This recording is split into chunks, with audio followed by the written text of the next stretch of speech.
I have no idea where this will lead us, but I have a definite feeling it will be a place both wonderful and strange.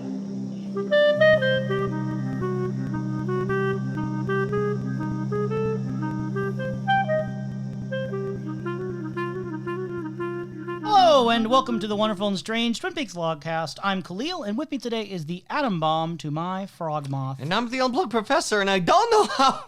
These are two comparisons that honestly, I don't think we win in either case. I'm horribly destructive and cause, horrors for probably, millions of people, and you probably are incorporated into plenty of nightmares. So here's hoping the best of the both of us. If you're playing a game of rock, paper, scissors, but it was two of the three things were atom bomb and frogmoth, what would the third thing be? Help. Just a sheer sign of help. Just the small little sign of help. It's just saying nope. But what would win? Frogmoth would be destroyed by the atomic bomb, right? Okay, I think atomic bomb destroys most things. What would beat atomic bomb? What beats the atomic bomb? Laura Palmer. Right? No, when did she ever stop an atomic bomb? Did I miss that in the end of season 2 where Laura Palmer just comes out of the grave and attacks an atomic bomb? An atomic bob. One could argue. One could argue, but I think that for the most part she stayed significantly dead for the most part, but this show keeps kind of bringing her back in little small ways. Today we're talking about Twin Peaks The Return parts 7 and 8. Part 7 being called There's a Body All Right. Yes. And part 8 being called Got a Light. I can agree to both those titles that there is a body somewhere and someone does in fact need a light. So part 7 and part 8 are quite different from each other. So starting with part 7, what'd you think of it? Part 7 was something that was the usual style and form that we've seen from The Return thus far, where we are being introduced to the character dynamics, the issues that are coming through, and the mystery continues and slowly unfolds piece by piece by piece by piece. For the most part, a few interesting dynamic shifts, such as when it comes to Mr. C, a little bit more introduction with Diane, just because we get actual dialogue with Diane this time around. But it seems that the show itself is getting cozy into its suit. It is getting nice and settled into what is The Return. Sure. I would say that is how it goes until part 8 comes up, in which I think that it kind of rips it apart, realize that there's shreds of clothing everywhere, and I don't know what we're going to do in the next episode afterwards. Yeah, I did kind of tell you that going into part 8 that this was one I had nothing bad to say about, or almost nothing bad to say about. Part 8 hits different. Even people who like myself, who aren't as huge on The Return, can still love part 8 almost in isolation. Oh, absolutely. Because it almost feels like its own little separate thing. Outside of some stuff at the beginning with Mr. C, it very much is its own separate thing. It does well with throwing the people off watching. It does well with trying to play with experimental styles of storytelling that isn't as blatant. And it's something that I most certainly can vibe behind. So what did you like better? Did you like part 7? Did you like part 8? Because they're so different from each other. Which one did you gravitate more toward? So I will say that as the story narrative is going and progressing, and my interest continues to fall into The Return, it slowly continues to gravitate and moves me up this little thing building up to the top of the hill on whenever I get to finally drop off as the show ends. It's usually how the flow ends up going. What's that game called in Price is Right, where you go up the little mountain and Yodelay, yeah. hee-ho, What's the game called? Yodelay, hee-ho. I never memorized. I'm glad we both know what we're talking about here, but that's the game you're playing, right? Because they don't say the name too often, but you have the yodeling surface into your subconscious. We'll have to see at part 18 if the yodeler falls. We'll have to see.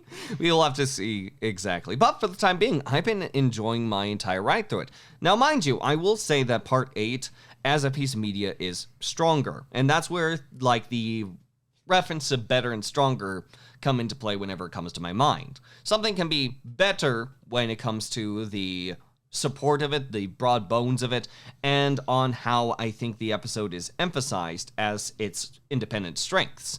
And I think that part 8 most certainly makes it very clear on what makes it different from all the other episodes thus far. So I think it does a lot of that well.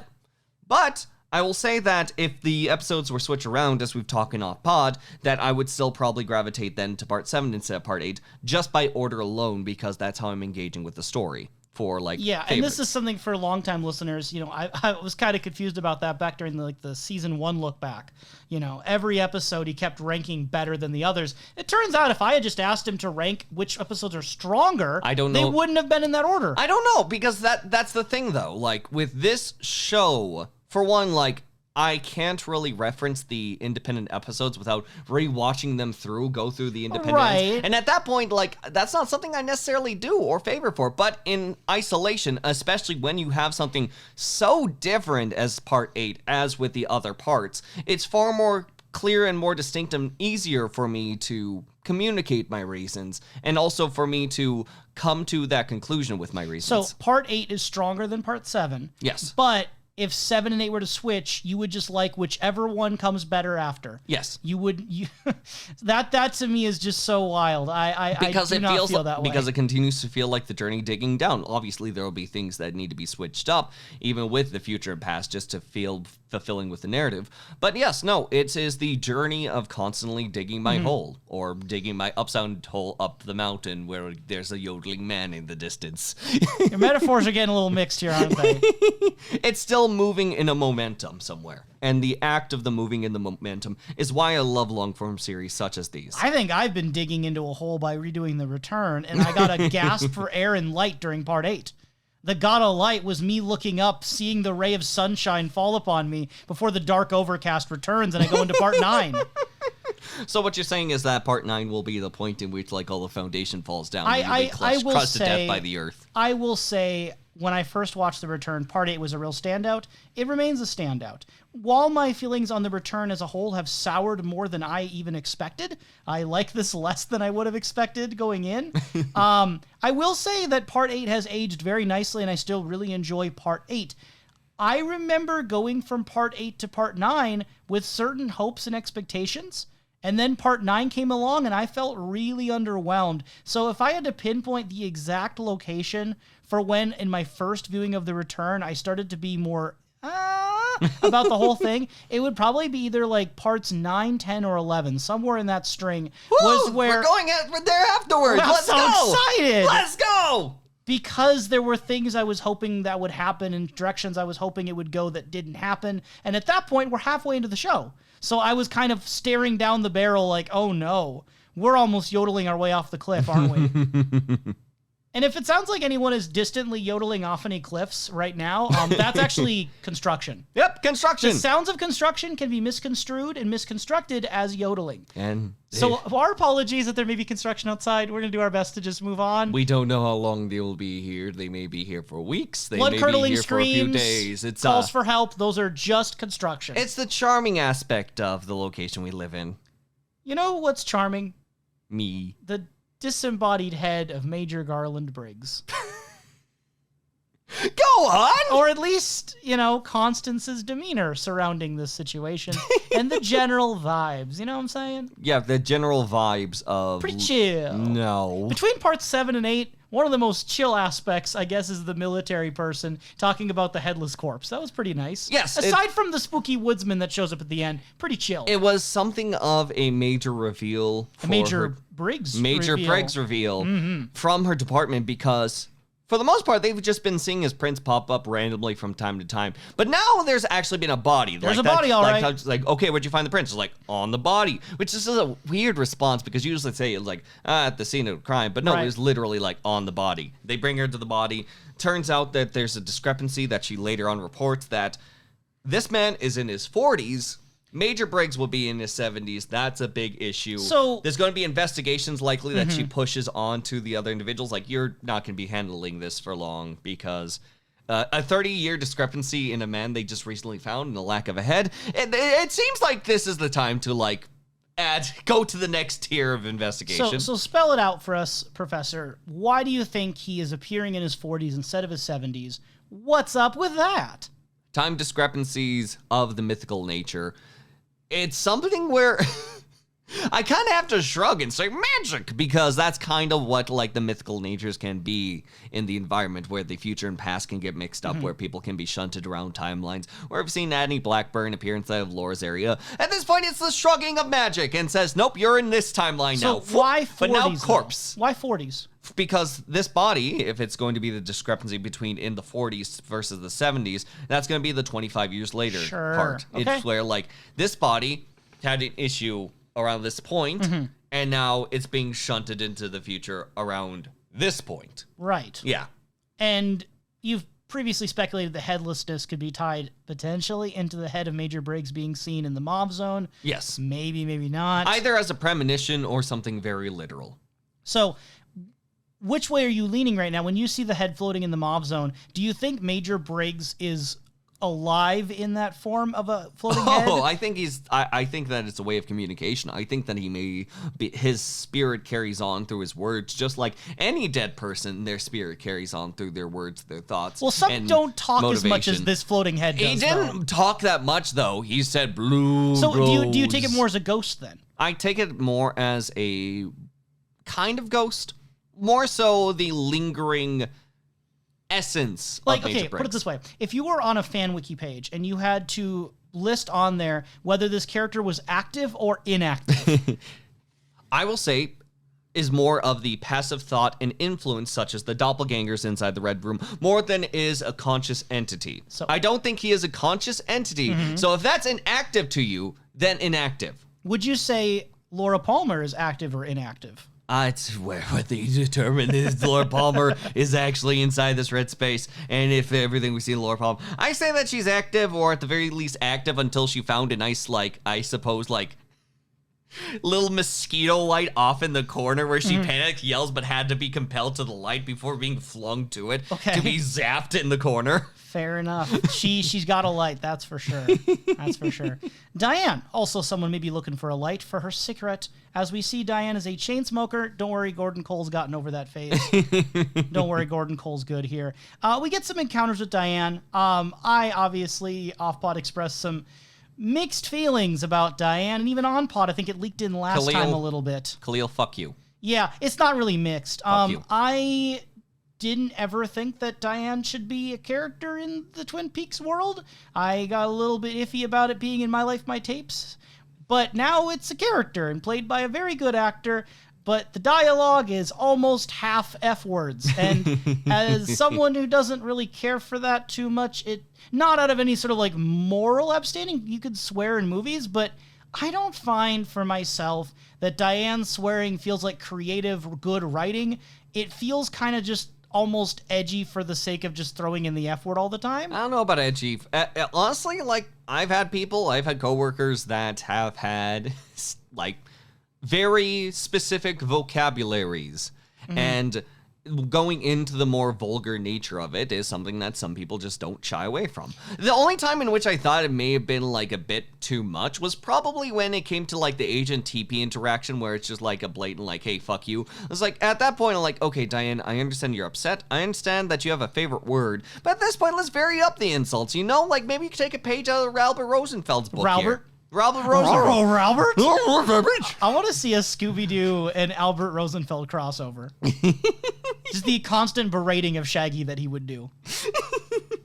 And then he could complain about Fred's ascot, and he'd probably praise Velma as being actually useful. You just want people to insult the Scooby Gang for some reason. I just think it'd be funny. I think it'd be funnier watching Albert interact with those people than Albert interacting with the people he's currently interacting with in the return. But no, I think that at the very least, if I can go on a side tangent, I do really like the antics that happen with Albert when it comes to like recognizing he couldn't really reach through with Diane, that he needed Gordon Cole to take a turn. It was like, literally, you're round. And even like Gordon Cole's like, you'll come with me, right? It's almost as if to be a little bit guided. It's like, oh, God damn Gordon Cole. And then he's like, only if you say please. And he's like, what? Say please. You heard me. Like, and then he like acknowledges please. Like, Albert Rosenfeld is no longer taking shit from Gordon Cole. And I love that sort of like weird characterization and like dynamic these two are building. For some reason, like, I've never seen it inside the Twin Peaks regular. Like, there was much of dynamic going through. Nothing in the Fire Walk with Me, But here, I'll be honest, like, it's one of the best dynamics in the show. Sure, the Albert and Gordon Cole. Yeah.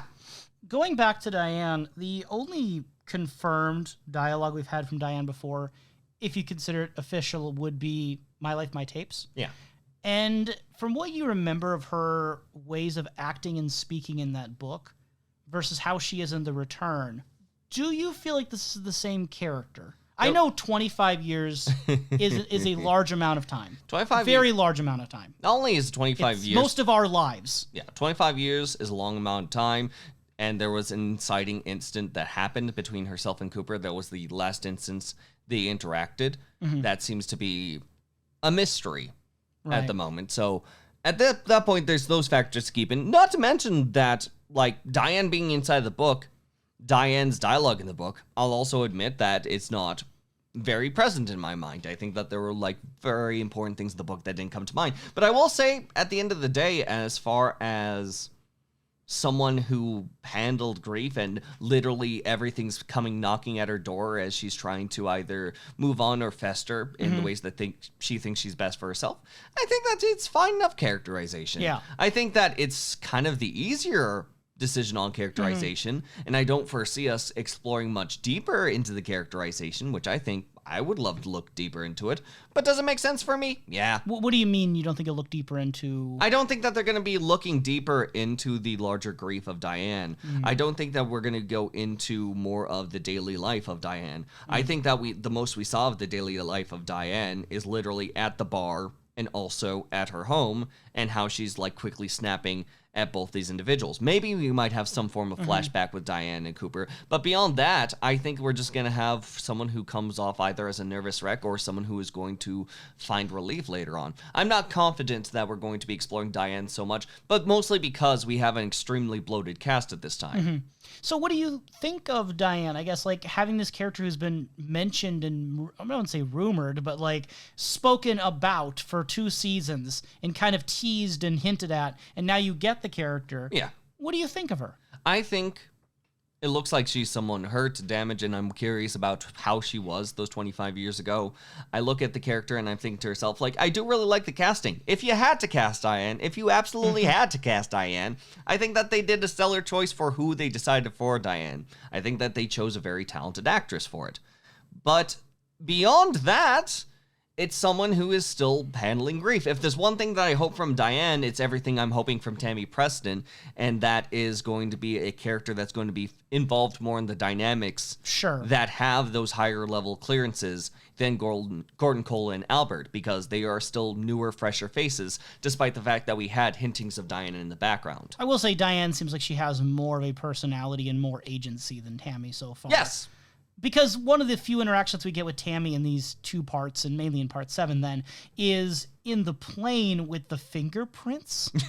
So she literally just sort of, like, pops out from, like, one of the front, like, seats and comes back around, which, by the way, I know they're different, and I know some people have specific fears with flying over car rides. Sure. But why does Tammy get car sick but not air sick with a forward momenting moving vehicle? That's the first thought I had. But anyway, she literally sort of, like, apparates from, like, the left seat. You don't realize Tammy's there until Diane takes a seat. She comes over with her little laptop, saunters over, and shows off these prints. For one, like, Albert's pointing out that there's a weird inconsistency. He believes that the guy messed up by saying, oh wait, the fingerprints are on the wrong side. No, it's probably a mirror version of the individual, and seeing as those prints are reversed. I couldn't really manage looking into the prints with that, but mostly because they look like a bunch of little stubs. But regardless, she put forward very basic information. Yeah, these prints are reversed. And then Gordon Cole says, "Good job! You got that stuff." Yeah, she didn't have any deductions. She didn't have any theories. She didn't come up with anything. It's the very, very large need that instead of having, like, Gordon Cole, like, precede the dialogue or Albert point out the details, I really think Tammy needs to take the lead. I am 100% in agreement. I really need Tammy to take the lead on this. All you need to do to make this scene twice as good. All you need to do. No, I'm not joking. I know you're not joking. I can still find humor in the truth. All you need to do is just have it so that Tammy, like you were saying, is the one to suggest these ideas. Yeah. She could simply look at the prints and she could say the reversed. And then Albert can make his comment about some dummy flip the signs. And then Tammy could say, I thought that at first too, but then I considered more the way in which the suspect at the prison said Erev and the backwards nature of that speech.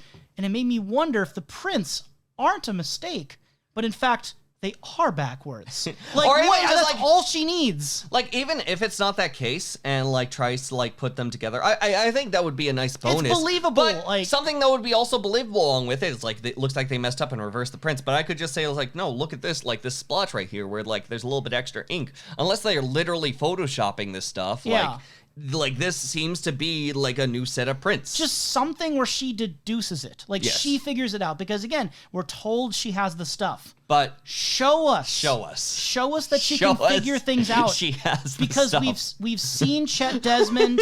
I'm just thinking to myself, like, yes, Tammy Preston, she has the stuff. It's like, Gordon Cole, here's your little baggie of animal crackers. Yes, it's got the sprinkles on it. Tammy, you've got the stuff. Just like digs around, little animal we've seen other agents have like moments where they figure things out. Yeah. Even Sam Stanley, despite being kind of mocked in Fire Walk with Me, had moments where he figured things out. To a Sam Stanley, I don't care if we're retreading a little bit of ground here. At least it's ground. It's ground. We're in the plane. We're ground. Now, with the plane. Yes. I did point out to you upon your rewatch to look at the windows of the airplane. Yes, at first, like, when looking at the airplane from afar, and on certain monitors, you'll see it, and there's a few, like, things going on with the plane. For the most part, like, it seems like the lights are flashing, maybe because they're passing by the sun nearby. Mm-hmm.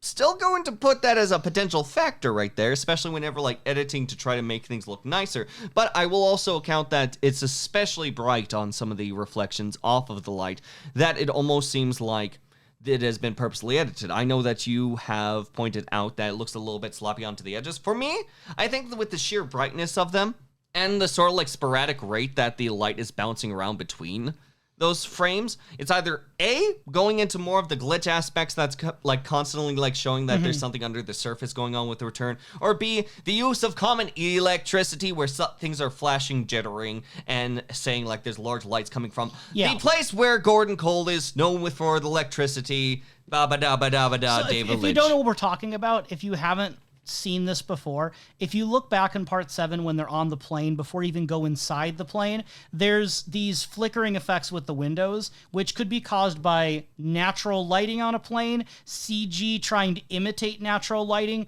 or David Lynch for some other reason wanting to create an effect where there is a sort of flickering. I have seen over the years people try to theorize about this, and I went back on Reddit to double check.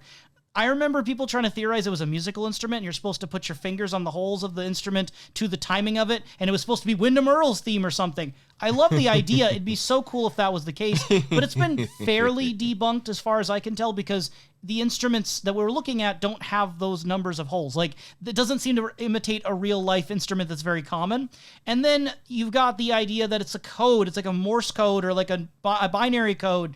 Nothing with that. There was one theory I was looking at where, like, the ways in which it looked kind of like a punch card, and there was like a form of a punch card invented by a real-life Douglas Jones, and there's all of these different jumping off points, and from what I can tell over the past 5 or so years, no one's had any definitive answer. Which that is a significantly deep rabbit hole that seems exciting to me whilst I'm looking at it, and I also see there's like a little bit of paint that does somewhat of the same off in the corner, which makes me think, this might be just a production thing. It might be a production thing. Then David Lynch saw it, like, I like that. Let's keep that. And I was like, are you sure, David Lynch? Like, yes. And I was okay. Yeah, the two things I would move forward with, as boring as they are, one, it's either just kind of iffy looking editing, honestly, trying to replicate lighting, and it just kind of looks jarring to people.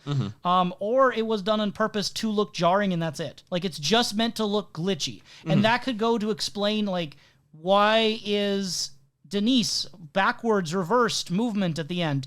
Maybe it's just to look glitchy. Just throw in some subconscious level glitchy things that people might notice consciously or they might not, but it creates this feeling that something's off. It's the creaky floorboard in a foundation. And we get something kind of like that at the end of part 7 when there's the diner guests move around, that between the two different takes you see people in different spots.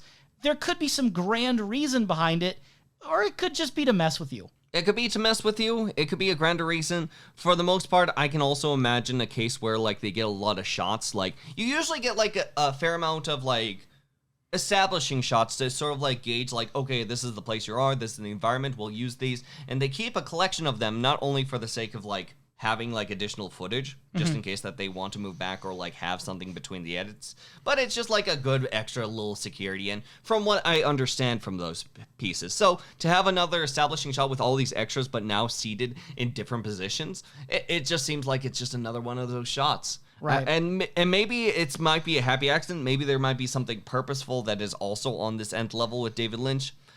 And maybe there was only some point in, like, post-production where, like, months and months and months and months later, it's like, I like how this looks. Let's put this right here.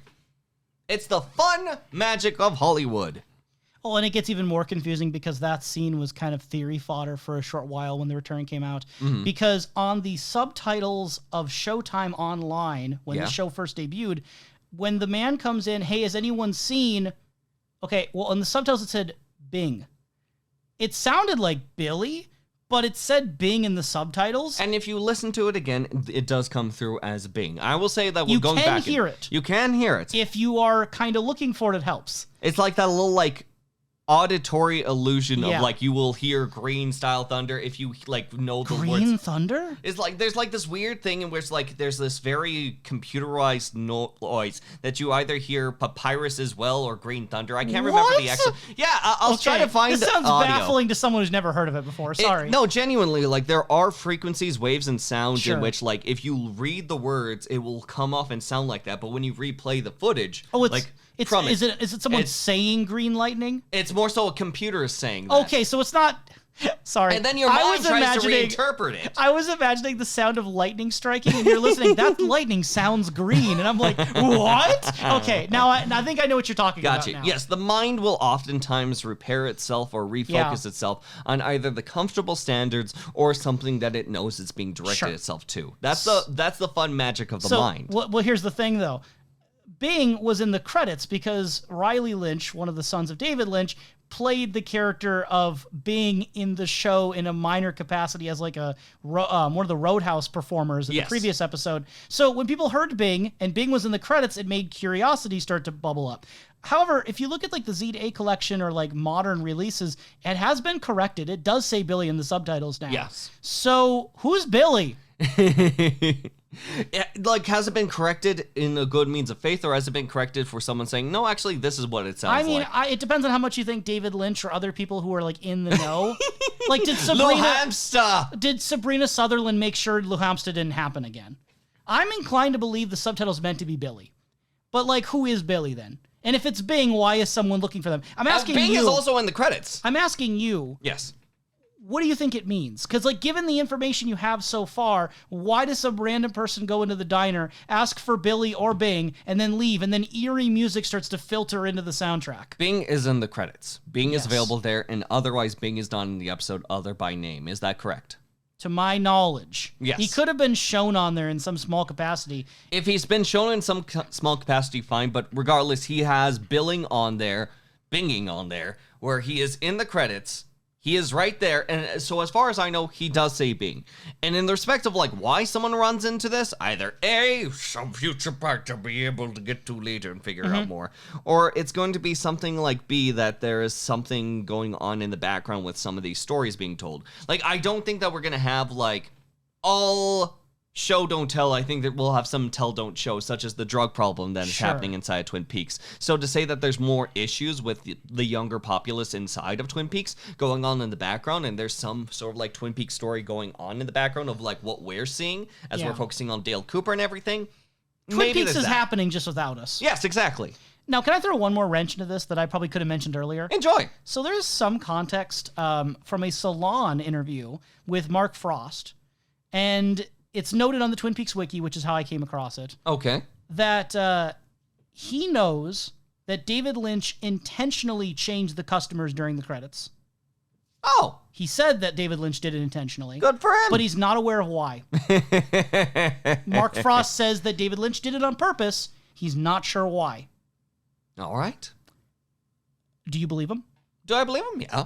I have no reason not to believe him. If I go forward to not believing Mark Frost, what does Mark Frost gain from this? Trolling? Well, maybe it's like shaking the foundation onto it, be like, oh, well, what do you expect from this show? But on that same token, like, I'm already getting that from the show. You're already, like, reinforcing it. And if I do accept it, I'm still getting that same conclusion where it's like, oh, there's some sort of shaky foundation here. There might be a glitch or something strange going on in the neighborhood. Who are we going to call? It's not Ghostbusters. They're across the country. So if you believe Mark Frost, then that does disprove. It does disprove it. Okay, you're cool to say it's disproving. I'm okay being saying I'm wrong. I was just curious if you're gonna still like. Oh no, Mark doubt. Frost! How dare you, Mark Frost? If you want to meet up with me for a good gentleman's tussle, why are you a general? please go ahead and email us at snakeeyedreams@gmail.com or Twitter at us at snakeeyedreams1. The number 1 is in the one-on-one fight with the Unplugged Professor and Mark Frost for telling me a scene isn't the way I believe it is. Speaking of things not being the way you believe they're going to be, was just calling him up Mark Frost. Now transition. Diane and Mr. C kind of mentioned that conversation. Yes. Do you have any theories or ideas of what transpired between Diane and Mr. C that would cause these sort of feelings for Diane? The most obvious one would be some sort of like physical encounter, whether it was mutual, whether it was not mutual. It seems that there's still like frustration and disdain on either being abandoned by Cooper or Cooper doing something unfavorable with the guise of Mr. C. It's really dependent on whether or not this recognition of something missing in here, when Diane later notes that it's in here and points at the heart that is or missing. one of her lungs. Or one of her lungs, like he might be missing a lung. Who it is. It's up in the air at the moment. I would go with there was an encounter with this weird meta Mr. C doppelcoop, just because it seems that the differences people were able to see with this new variation of Coop were almost like brushed off, and maybe he did emulate Cooper much better 25 years ago. It's just the facade is now almost completely I was just like Dale Cooper when he went into the bathroom, smashed his head against the mirror, sprayed the But we toothpaste. saw the deleted scene where he was able to recover himself from that quickly and just more so emphasize something. He was still odd, he was still eerie, and still off-putting, but still wasn't like too far out of the wheelhouse that we see with Mr. C now. It really does raise questions again. Going back, what if season 3 had happened originally? Yeah. And what if Fire Walk with Me had succeeded and another movie came out? All these like what if questions, because the deal. For one, the Twin Peaks Gazette would have more time. Well, it's just the idea that Dale Cooper in the ending of season 2 plus the bonus deleted scene from Fire Walk with Me, he seems to be either going between manic zany mode with like laughing giggling Bob, like the same thing we saw in the Red Room, to being able to kind of mute that and pretend to be more like regular Dale Cooper. Yeah. So already there were hints that maybe it's not the same thing as what happened with Leland and Bob, because Leland seems to have modes where he was in control and then modes where he was out of control. Yeah. I'm not sure if it reads the same way with even Dale Cooper in the original, where it seems like even when he's pretending to be regular Dale Cooper, it is an act. It seems wrong, whereas Leland legitimately seemed to, unless Bob was so in control that everything was an act. I think we saw real Leland at points, right? Like, I think we saw that even when Bob was there. But we now canonically know that the good Cooper was left behind, as opposed to the Doppel got out. Yeah. So already we have a different case from Leland, because as far as I know, that was still Leland Palmer and not Doppel Well, Leland. we saw... Maybe there is a child variant that like still exists inside of the Red Room. That's what I'm kind of curious about, because we have an adult Leland who shows up in the Red Room even 25 years later. So and he still recognizes Laura if he's stuck inside there. He wouldn't be a child anymore because Dale Cooper ages in the lodge, so presumably Leland's version would also age in the lodge. No, that's fair, but at the same time, he recognizes Laura, acknowledges Laura, and says Laura. Yeah. And that's inside the Red Room. So when he finds Bob when he is a kid at Pearl Lakes, sure. Is it that, Bob finally got to him when he, had Laura? Yeah, it raises a lot of questions. So many questions. That I don't think have answers. They don't, quite sincerely. But I do think that they leave enough opening gaps, not only as a fun series of theory fodder or just an exploration, but also for people to, make, what was it, Pearl Lakes was the fan project? Mm-hmm. Make Pearl Lakes and go into the Leland Palmer story and have fun with that. If you had a tell-all autobiography, would you choose a tell-all autobiography of Billy from Twin Peaks or Mr. Strawberry? Mr. Strawberry. Mr. Strawberry? Why? Because it's a fun name. If I had to put an autobiography, I want to have something called Mr. Strawberry. Like it's like, you don't know what you're going to get into with Mr. Strawberry. Billy is just a name you look for. It's like, oh, who the hell is Billy? Okay, fine, you walk away. Mr. Strawberry gets people to grab it. That's your best time sellers. He feels like a character was left out of the draft of Reservoir Dogs. Like he doesn't feel like he's his own. I would rather read Billy's. I want to know where he is. Good for you. Good for you. I'm going to enjoy getting millions to the Mr. Strawberry end. Millions? Millions. Why? Because, again, I think I'm going to sell a lot more. I never said you're going to... I said you're going to get it. I didn't say you're going to acquire the rights to it. You're just going to get to read it. And which would you rather read? My fortune is gone. I never said you were going to get one. There was no fortune. I was promised fame and fortune. Warden Murphy makes a promise to Mr. C. An unholy bargain. to seemingly dodge some sort of criminal offense or get only, vague notions of what even really happened. Mr. C mentions the name Joe McCluskey to kind of startle Warden Murphy into proving that, yes, Mr. C knows something about this. He makes some weird thing about a dog and blah, blah, blah, blah, blah.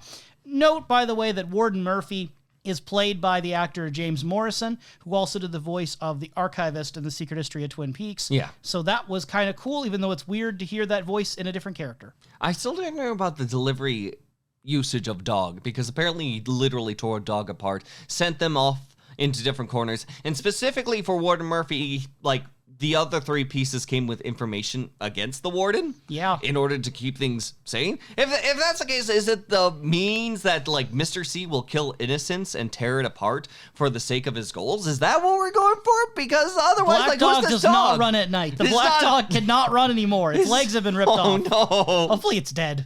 Oh no! Okay, I'm not saying that a dog with no limbs doesn't have the right to live. It's fine if that's what it wants to do. I don't want anything to live that has been near Mr. C. I just worry what condition it's in if it was left alive and how much pain it was in and et cetera, et cetera. Anything around Mr. C is not doing it their best, so poor puppy. Poor puppy. So my read of it has been... Because at first, when I first watched it years ago, I wanted context from Mr. Strawberry and Joe McCluskey, and I thought maybe they're going to go somewhere. But as time went on, I'm like, okay, well, that was maybe a bit naive of me. It seems like the main point this is brought up is just that Mr. C has dirt on this guy. It's kind of purposefully elusive. I don't think we're meant to figure out who Mr. Strawberry and Joe McCluskey are, right? It's almost as if Mr. C is 3 steps ahead, but because of the aspects of things such as the Red Room, as we've seen, he knows a lot of things we don't, and maybe that's all there is to it. Yeah, I think that without the moments with Dougie, with the slot machines, that may be more to suspect, but genuinely, I do think that there's a form of either A, guidance, or B, additional intuition that the Red Room may provide to people who do walk out. We are actually seeing through these eyes now. So, we're on the same page with that. Yes. That's why I want to bring up a counter idea that goes against what I'm saying. Yay! I don't believe it, but I could be convinced. Are you going to convince yourself? And bear with me if this seems like a really big stretch. I never thought of it until I was rewatching it. Okay. Is it possible this connects back to the photos that Gordon Cole showed the FBI? It could be. Because, okay, here's my reasoning for this, is that Gordon Cole was in this situation where someone had identified the case that someone was dead, implied to be dead, and if they revealed who it was, it could jeopardize international security, someone of a high up kind of priority or importance. And then we get this scene shortly after with this warden that Gordon Cole seems to be on friendly terms with, maybe met before, maybe never met at all. And there's also some mysterious circumstances that may have involved a death and cryptic clues. And I'm just wondering, are we supposed to connect these two events in any way? That the photos of the FBI have something to do with the similar situation here? I'm inclined to say no, because there's not that much substantiating it. But it was just a thought, was wait, is this supposed to connect? It could be a potential thread where that may be more threatening for the warden, seeing as literally the FBI's at the door. Yeah. Being oh gods, well, this could be especially bad because this is an active case and there's no escape from this. Mm-hmm. I'm in a corner now. Poor me, I'm a warden. I just think more likely the meaning is that almost everyone's corrupt. If only there was this warden being corrupt has nothing to do with the case about some other person that's high-ranking being corrupt. They're going to shake out, later on in, part 10, they're going to open up the jar, shake out. I was there's a strawberry in here.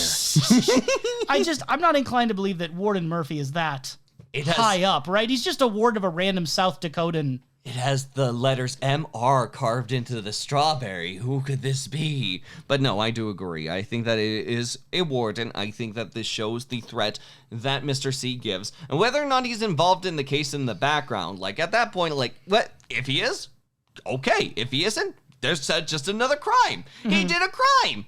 I don't know which I'd prefer, because if they're interconnected, I'd just look at it like, why? And if they're separated, I'd look at it like, why? So I don't really know either way if it's meaningful to me. It's just a thought. The strawberry has the letter Y on it in the jar of the tiny pebbles. Mr. C then guarantees himself a free passage out of the prison with a vehicle with a friend in the glove compartment alongside Ray, and they go on their little nighttime road trip. I know it's a gun. I know that's a little friend, but that just makes it sound like for a moment that Ray's going to be going into the glove compartment.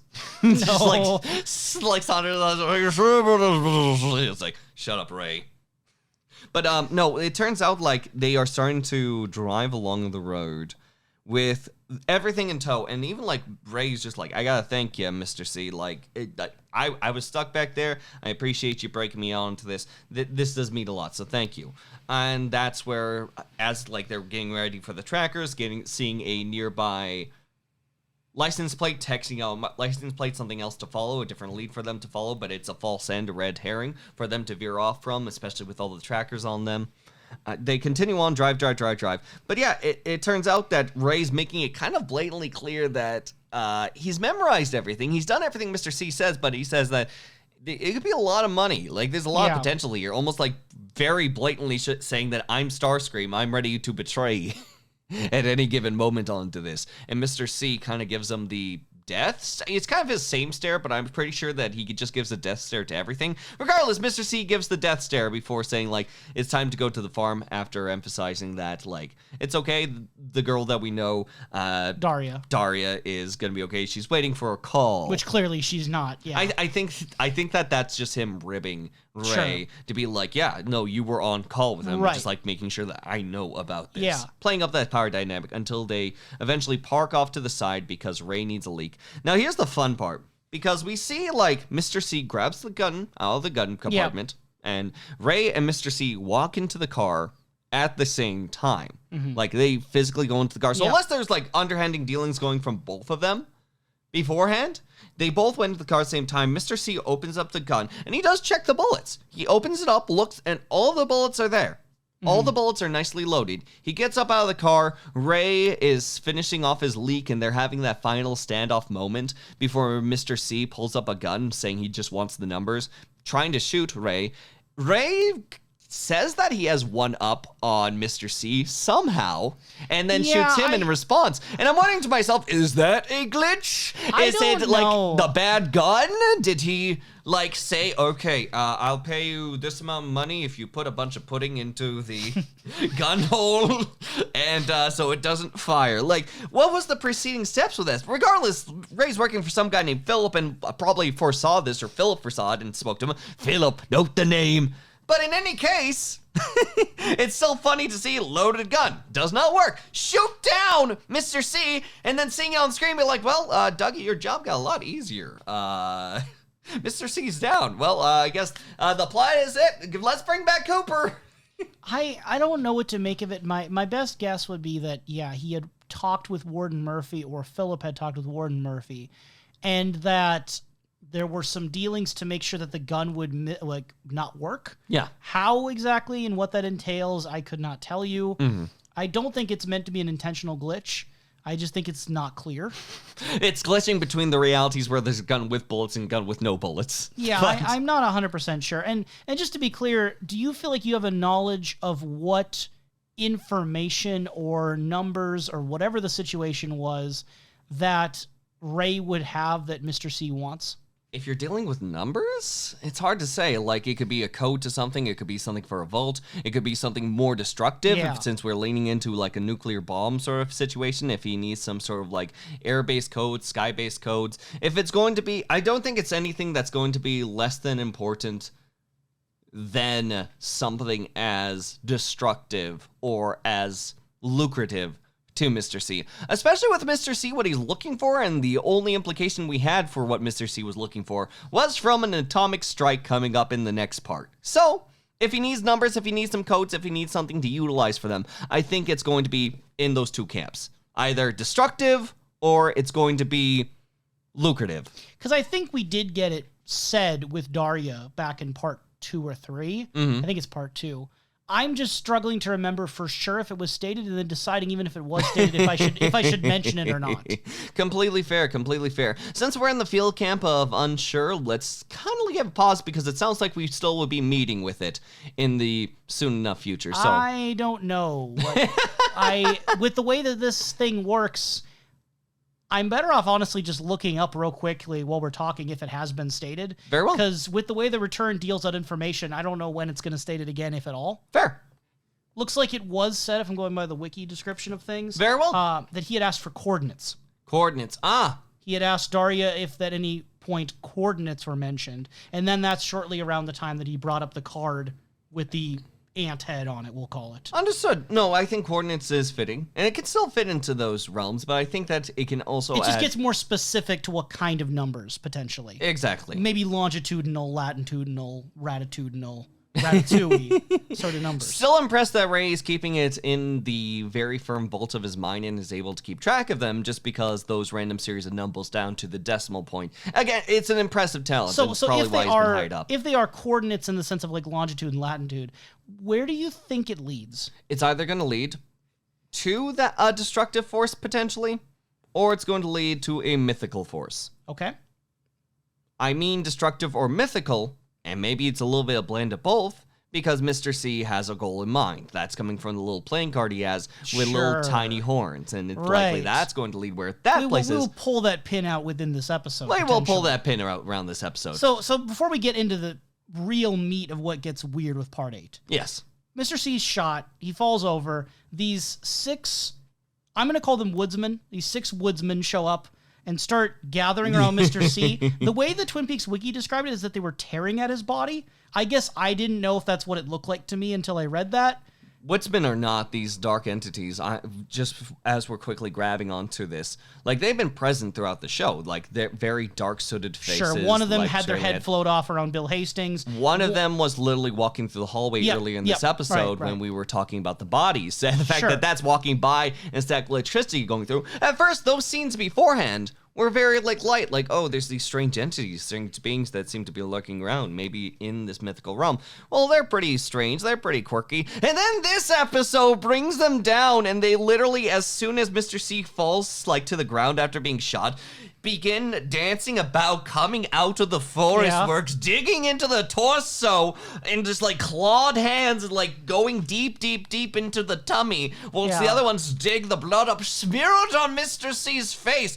And I think Ray gets an appropriate reaction to everything going on, being like, what do I do? Oh dear God, as like flashes of the dancing is going overlaying. He goes to the car and a panic, What?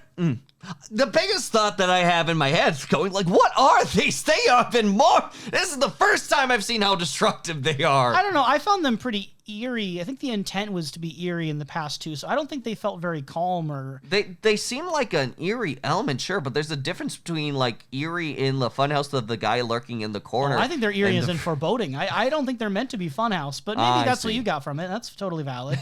I guess this is the first time we've seen them more in action, so to speak. Yep, physically digging into a body, pulling out an egg that may or may not contain Bob. I'm a bit surprised. I think Ray's reaction is generally, pretty understandable.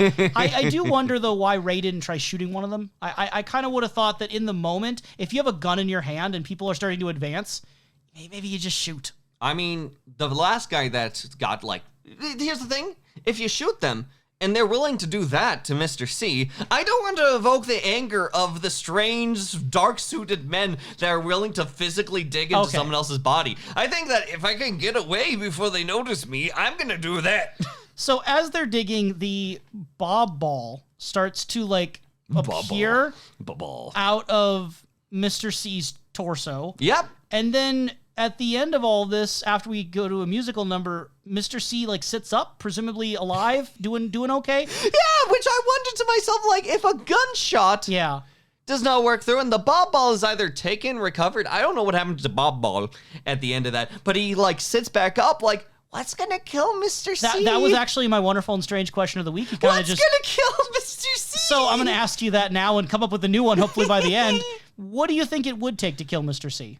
I don't know, an atomic bomb, perhaps. Okay, but at this point, have him like disappear into a wall or something like that. But no, like, I don't know. Because it was like a point blank, close range shot, like in the heart, like. I don't. It doesn't seem survivable otherwise. I think that we should probably bring back Philip Gerard just so that he can pop up with Mr. C. Like we've seen some Dougie like don't die. Just him like trying to give that mantra and vibe to Mr. C. Die. just surf the waves of the hand, trying to push the death. So that's exactly who it is. Philip Gerard's gonna do it. Yeah. I what do you think happened here? Like, okay, so like the 6 woodsmen clawed him, dig out the Bob Ball, smear the blood. What does that do? It's something very ritualistic. These entities are what I imagine to be a dark reflection on what could be argued as an evil that just simply exists in the world. It is just an evil. Is it the evil that men do? It's evil that men do, can do, will do, may do. I think it is just an abstract form of evil that exists on the cusp and edge of what people's acts are. Because between the time that we see these men, the most that we see from these men and the actions that they do come from the first launch of an atomic weapon, when an atomic weapon is introduced to the world.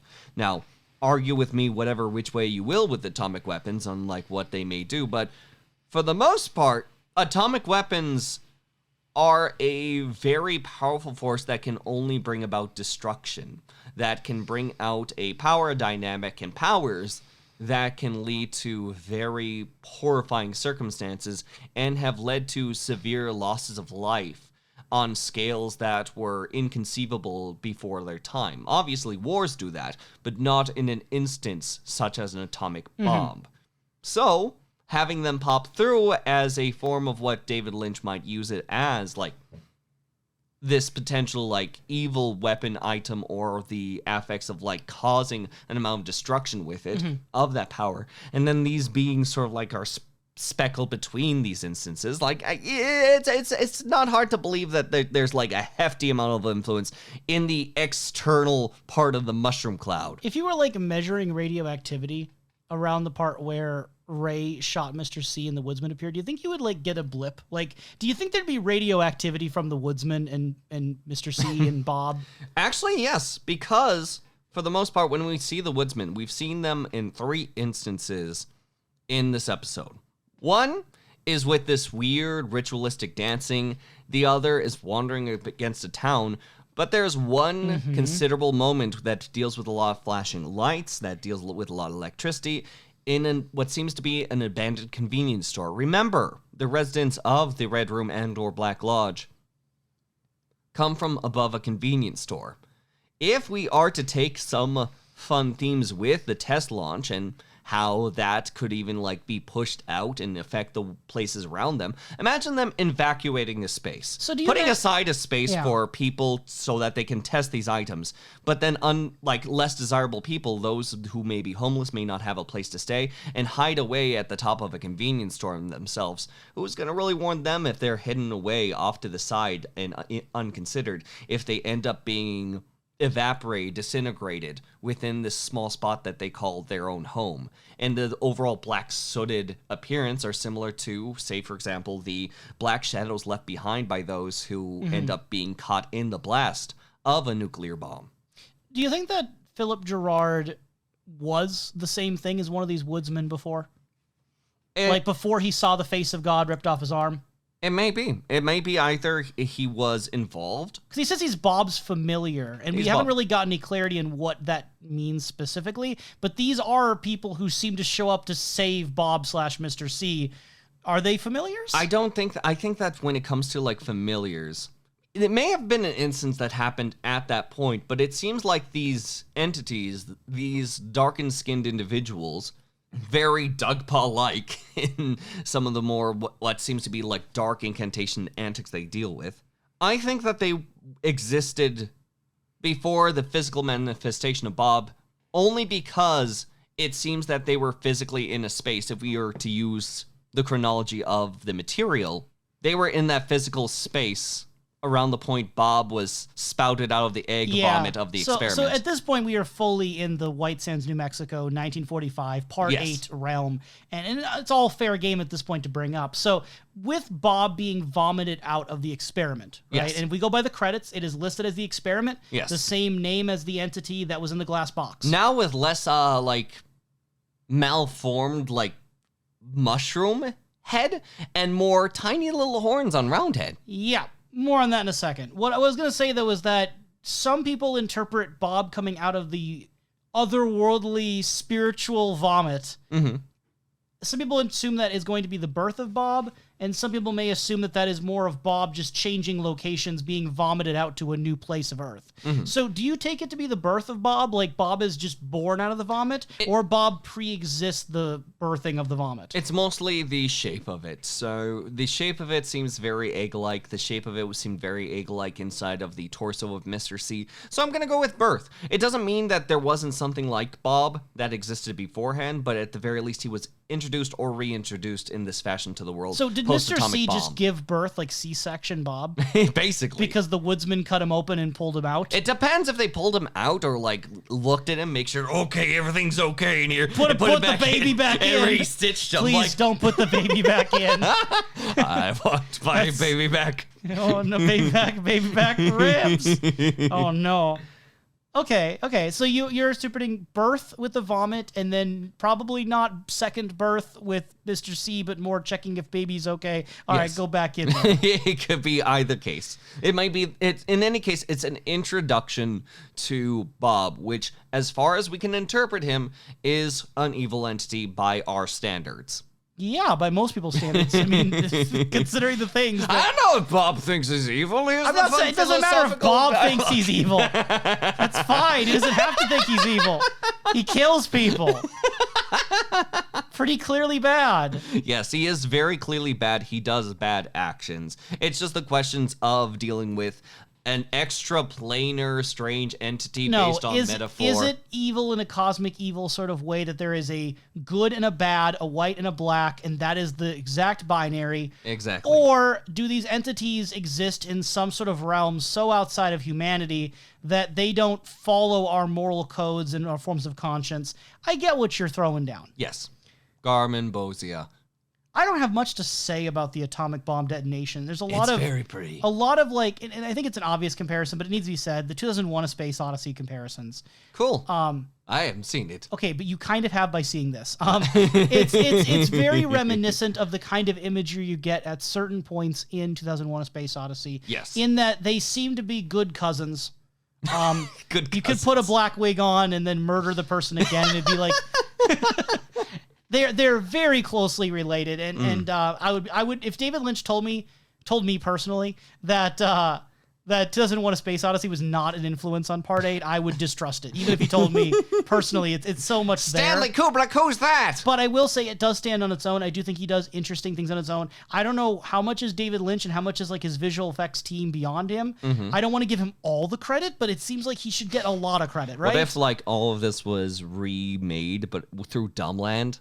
Or Flash? That was the first draft. He made that first draft, and then Mark Frost was like, David, it's really nice what you did there on Paint. I think we should ask our visual effects team, see if they can maybe upgrade that a little. You could almost say the entirety of Dumbland is seen through the atomic bomb. It's just a reimagining.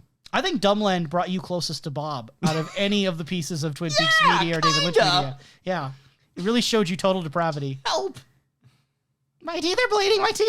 God damn it. But I don't have much to say about it. It just looks really nice. It looks very nice. It's incredibly evocative of what it's trying to do. It's very well paced. If there's wherever the streaming service may be, if any listener hasn't had their chances and are just listening to our thoughts, oh yeah, we are not. please please look at this episode. It is something very stunning on a visual display. Part 8 leans so much more into the visual storytelling of film and visual media than anything else in Twin Peaks, and more than most things in David Lynch's filmography, because so much of Part 8 has no dialogue, or very sparse dialogue at certain points. A lot of it is communicated through visuals and through the soundtrack and the scoring, using the Threnody, right, during the bomb explosion and what's going on there. It's something you have to experience and feel. Any sort of summary of it is going to do nothing. Because, okay, the way it felt to me is that they were going inside of the nuclear bomb, right? We're going into the nucleus almost of it, diving down into it. That's the feeling it gave me. Along the way, we had various imagery that may be associated with it. And then we get the convenience store at moments in there, which you can interpret. Maybe the convenience store imagery is happening in the atomic bomb. Maybe it's happening elsewhere near it. However you want to dice that. Yeah.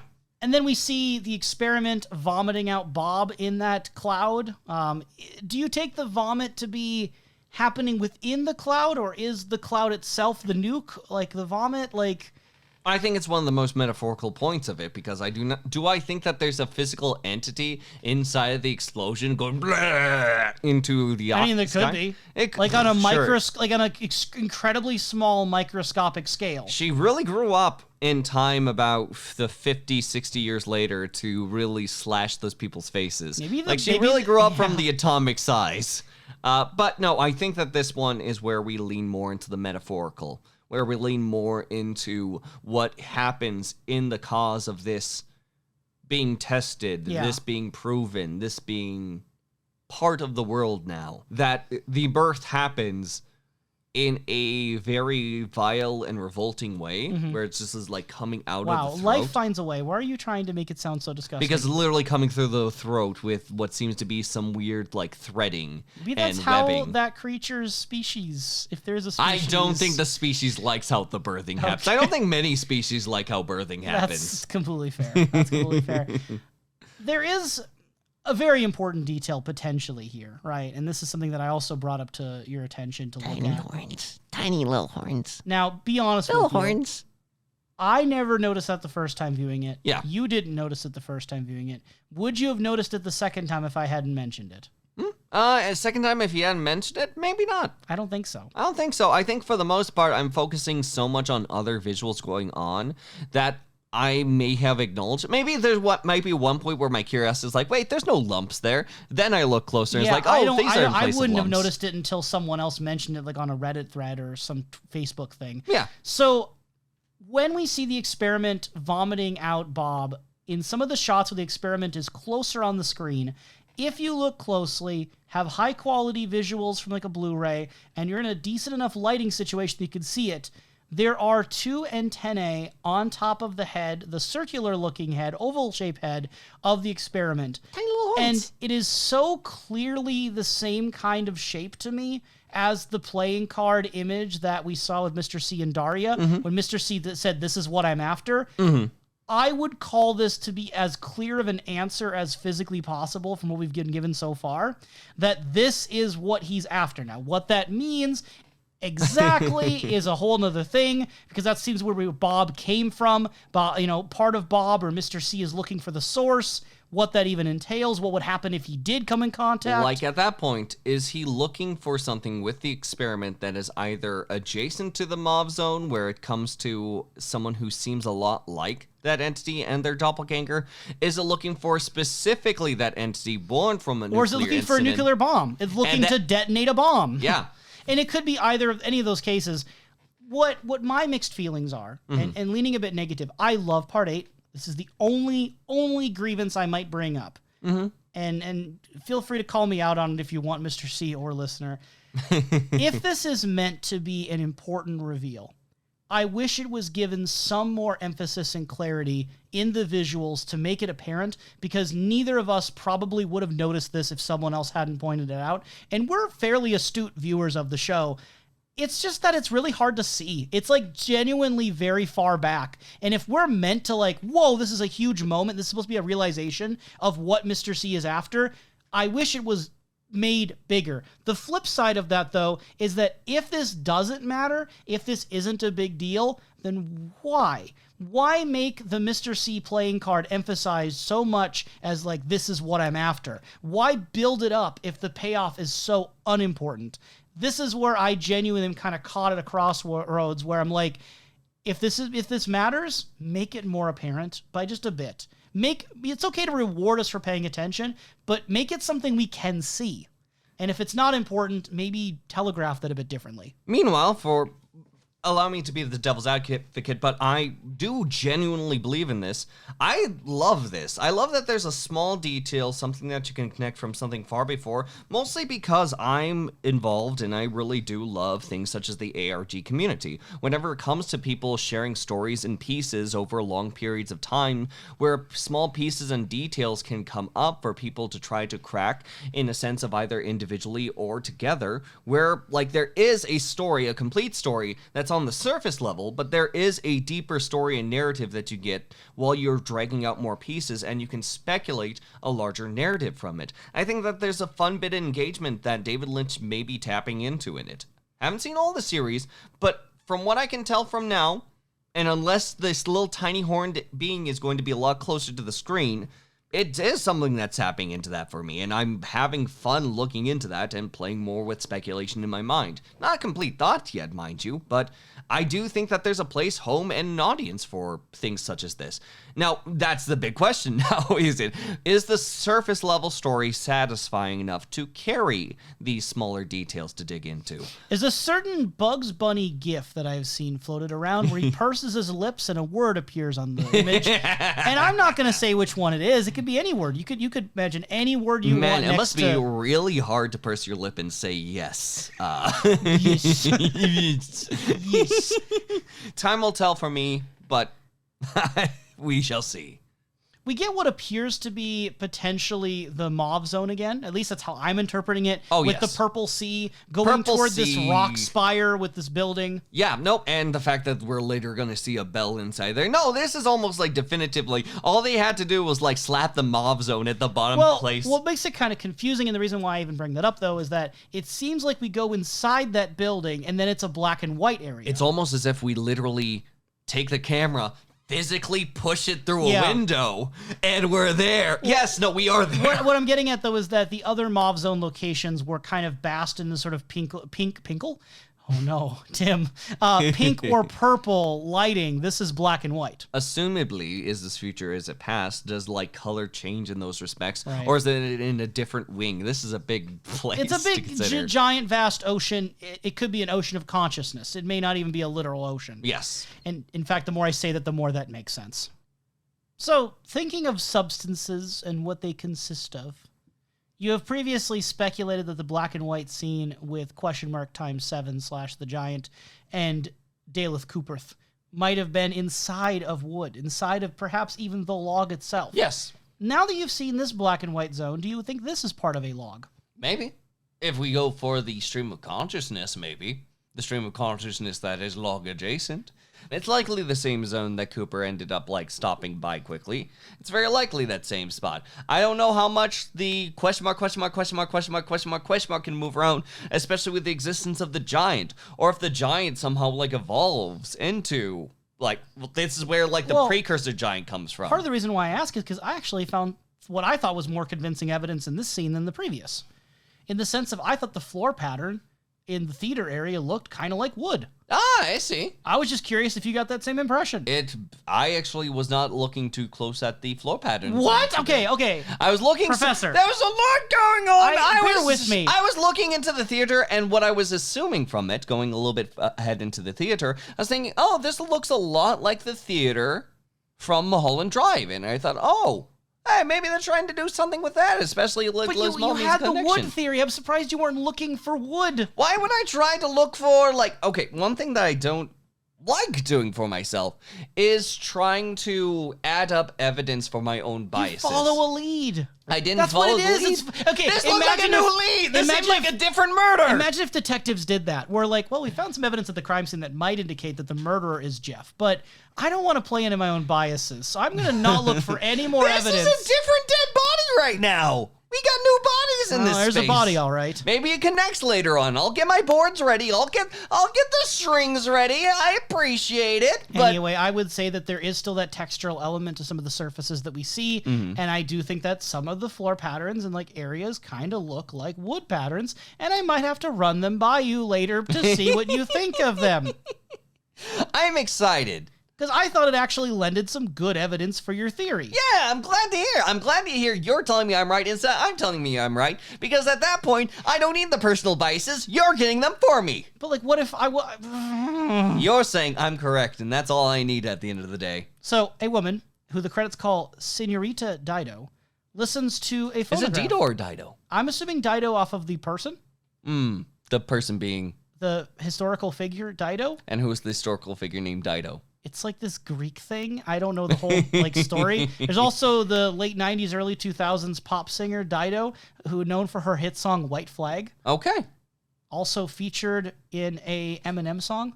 The sheer history of Dido. I think I'm going to research the Eminem song to see even further if there's any more probably, theories knowing I Mark can go Frost into. and David Lynch, it's probably not the singer Dido. It's probably the actual Greek Dido, you know? Nah, David Lynch uses artists all the time, musicians all the time. There's a musician in each episode, so it's probably the artist. Yeah, the brief skinny is that she was in the Aeneid, you know, Virgil's poem, and that she was involved with Aeneas a bit.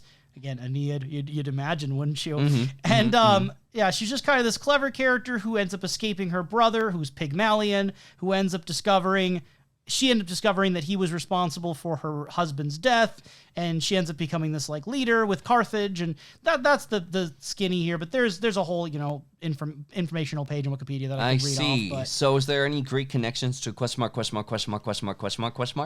I don't know. Well, there is okay, so like here's the thing, right? I have more context on the question marks that I can't say yet.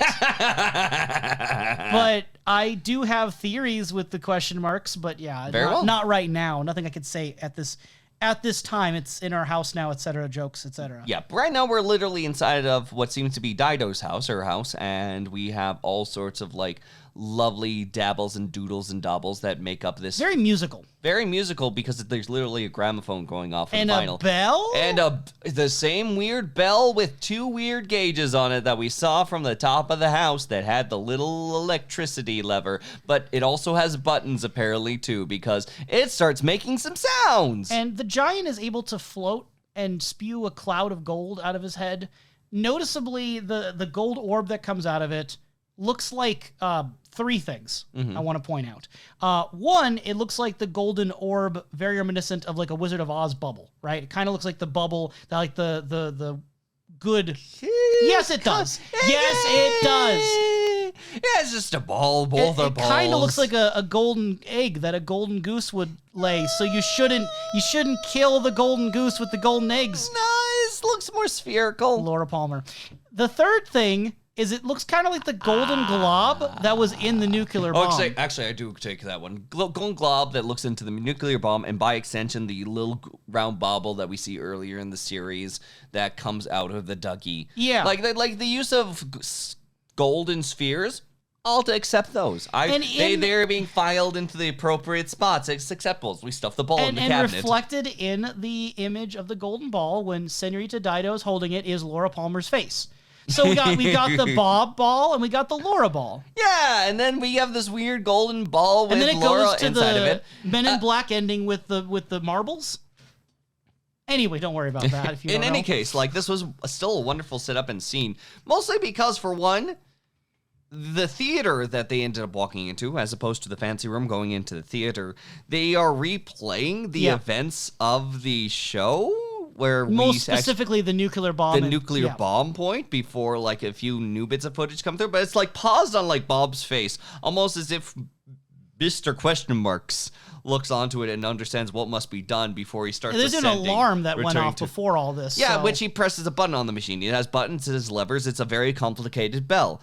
We're getting a signal, yeah. We're getting a signal. He's responding to it, sees Bob. He responds by making a golden orb, which seems to hold the essence of Laura Palmer. Dido looks into it, has weird expressions go across her face. At first, wonders, then sort of like confused, a little bit middled, but still like mixed emotions before what I think is a little bit of hope coming through this golden ball, before it's like shunted into the movie, which I imagine is our world. Mm-hmm.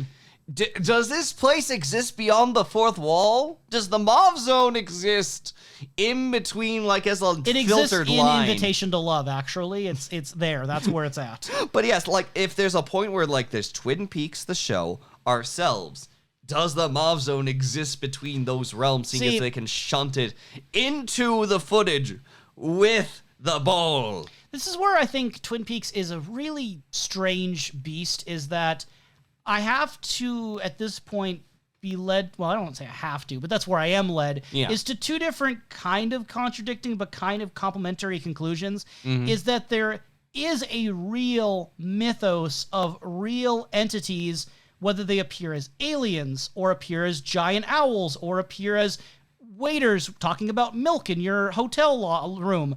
There are these entities that interact with the real world, that take place in some other realm, and in some real way, Bob was either born or released through the nuclear bomb in a way that maybe is reminiscent of Secret History of Twin Peaks with some of the darker rituals that are being studied there in the occult. Yes. All of that seems to hold traction. Too much to discount. On the other hand, looking at Bob as a symptom of the evil that men do, or as a shared image of trauma within a family trying to avoid a horrible truth, and reading a lot of the supernatural elements as being more metaphorical and fourth wall breaking, with the idea that crossed my mind watching this is that literally the question mark times 7, the giant, he floats up, like, goes to sleep, basically, and dreams Laura up. And then Laura, as a dream, makes her smile. She releases it to the world. How much do I read into that being less literally Laura Palmer's soul being dropped into Earth? Or and how much do I essence? read it as, here's Twin Peaks. Here's the beauty of the mystery. Here's the gift that I'm giving you. The life that exists, which, by the way, there's only two, like, styles of color inside here, both monochromatic but in different ways. Monochromatic in the most extreme sense of black and white for the footage, and then monochromatic for how golden and it's hard not to they read are. positivity out of Laura's image, given the way that Senorita Dido reacts to it and given the golden luster. It appears like a beautiful object. Yes, either literally Laura or the essence of Laura gets shunted in response to the essence of Bob, which seems to be a tale as old as time, two great entities combating each other and this constantly. is what I'm getting at, though, is that I think I have to entertain both. I have to entertain that it is really the birth of real Bob and the sending of real Laura to set the stage for the conflicts of Twin Peaks. But I also have to look at it as nuclear bomb introduces destruction, this is introducing light. And they're more metaphorical. They're more something that we can take in as viewers, either from the fourth wall element or the real world element. I think it's both. It has to be both. I think that for a lot of the storytelling dealing with mythos and Twin Peaks, if you don't go into one realm and the other and like balance both of them, then you can just have the most crazy images. If you go lean way too far into it, I can see how you can go into like, hey, Bob's coming through the nuclear bomb, grabbing all that cream corn and going back into the little hovel inside of the curtains. Like, you realize if we go way too on the literal end without playing with those metaphorical elements, it gets really strange. Yeah, it's the red and blue glasses. You have to look through both. Yes. The Twin Peaks duality. We get a ticking up of the timeline to 1956. About 11 years. So beforehand, for the first testing of the launch as opposed to this one, I could very clearly get a date down on the first event. I could clearly get a date down, location, and everything. And not so much on the second date. So this is where I feel, lean more into the fictional narrative now. Again, as a result of like events of the past that were very real. Something I can find very reminiscent on some of the writing through The Secret History of Twin Peaks. So we get two different potentially overlapping, and I would say overlapping, storylines happening in 1956. One of the woodsmen and their activities, and then one of the girl. And tackling the woodsman situation first, I kept throughout our reviewing making this joke that it was Abraham Lincoln, and you just kept deftly ignoring me doing that. I'm going to explain why I made that joke now. Is it because the mole face? It's because this man literally is known for being Abraham Lincoln. So the actor is Robert Broski, which is a great name, by the way. It is a very Bob good name. Broski. Bob Broski. And he is a professional Abraham Lincoln presenter. Okay. I'm going to send you a picture of what this man looks like right now so you can get a live reaction to what he looks like at the Showtime event sponsoring Twin Peaks. This is what he looked like dressed up at like the, activity. So, are you trying to On a scale of 1 to Abraham Lincoln, how honest does he look? Is honest? Like, I don't know about honesty. How honest is this Abe? It doesn't look like Abraham Lincoln whatsoever. Now, if you put a top hat on it instead of a hunting cap, then So, 110% Abraham Lincoln. The reason why I kept bringing up Abraham Lincoln is this actor is known for being Abraham Lincoln. He looks like Abraham Lincoln. Are you trying to say something, especially since the appearance of Abraham Lincoln of the darkened entities also comes around after she finds a penny on the ground, said to be very lucky? That's the question, right? And Abraham is Lincoln's he the face heads of up. the penny? Is he the face of the penny? So like, here's the there's two poles I can think of, right? And we can fall anywhere between these two poles. Yes. One pole is that it doesn't matter at all. That there is literally no reason, no importance whatsoever that this man looks like Abraham Lincoln, that he does Abraham Lincoln stuff. No. David Lynch maybe just hired him along with obviously casting and everyone else, Joanna Ray. They just looked for someone that could appear as a woodsman. Completely nothing to do with Abraham Lincoln. The other flip side is it's incredibly important that it's Abraham Lincoln, and it's actually like meant to be Abraham Lincoln or something like Abraham Lincoln in there. Where do you side on these polls? Like, are you 50-50? Do you angle one more than the other? Like, do you think when Joanna Ray and David Lynch were looking for who to cast, was looks like Abraham Lincoln a requirement? I think that either was a requirement or very happy accident when we were trying to parallel something with this. I don't genuinely feel it's parallel. It feels very, very specific, if not filled with a sense of humor. Maybe this is where we haha at the funny Abraham Lincoln man. Like, it's Abraham Lincoln crushing skulls. Because they've had references to other presidents before, at like Fire Walk with Me in Gordon Cole's office, or throughout the Secret History of Twin Peaks, tons of stuff on presidents. Yes. Abraham Lincoln is not one we've had a lot of things with before, and he's typically not like a scary president. I mean, he looks kind of tall, he's kind of freaky in that way, but he typically in American politics is considered a good guy. Now, obviously, history is more complicated than that, and you could poke holes in things, but generally speaking, he has a positive reputation to people. Why make Abraham Lincoln a murderous demon? Making Abraham Lincoln not only a face of presidency to continue kind of like that political line of like something existed in the general history of the United States that has a darker nature, but I do also think that it's using that idea of good fortune not being present. You can believe and give yourself like a little penny and think to yourself, oh yeah, I'm lucky now. And you can put those like nice thoughts in your head, but there's still like dark actions going on in the background. So you think it's both a spin on the lucky penny as well as using a American political figure? Bingo. The government especially. Yeah, I think of both of them. I think both of them end up working out very nicely. I think that having it set inside of this place also is very nice because not only was it the testing site of a nuclear bomb, but as we mentioned before, this is August 5th, right? And it's late at night, so you could almost say, like, with how late it gets, it might even slowly wean into August 6th. Okay. Then, like, as it gets later.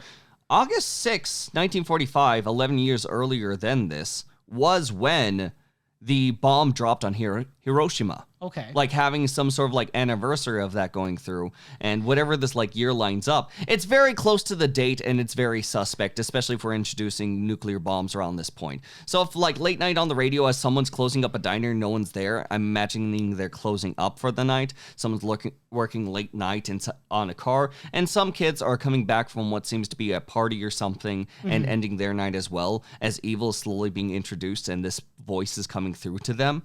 I think you could do something with it with these reintroductions. Sure.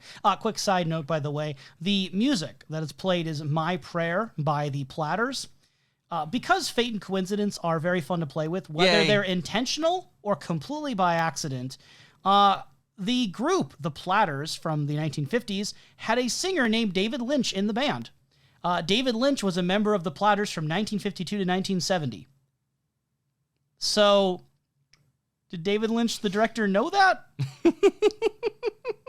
Do you think that factored in at all? I don't think it did, but it is a very funny coincidence nonetheless. You could choose all of these like 50s or 60s songs, and you chose one by a band that had a David Lynch in the band.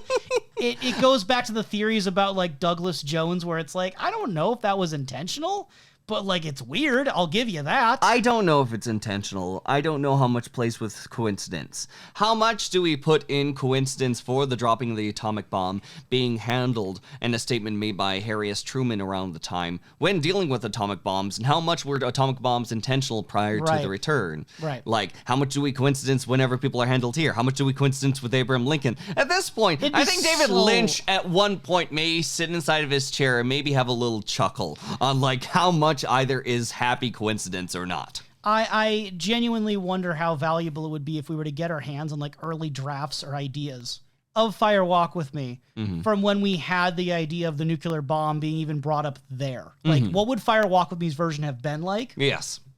Now, granted, a selfish part of me is glad it didn't happen because they couldn't have done the effects and what exactly was done in Part 8 back in 1992 or whatever. They could have been comparably really cool, really interesting. True. But if I were to like, would I chance like it's like a gambling, right? Would I put Part 8 on the table to get something that might be better?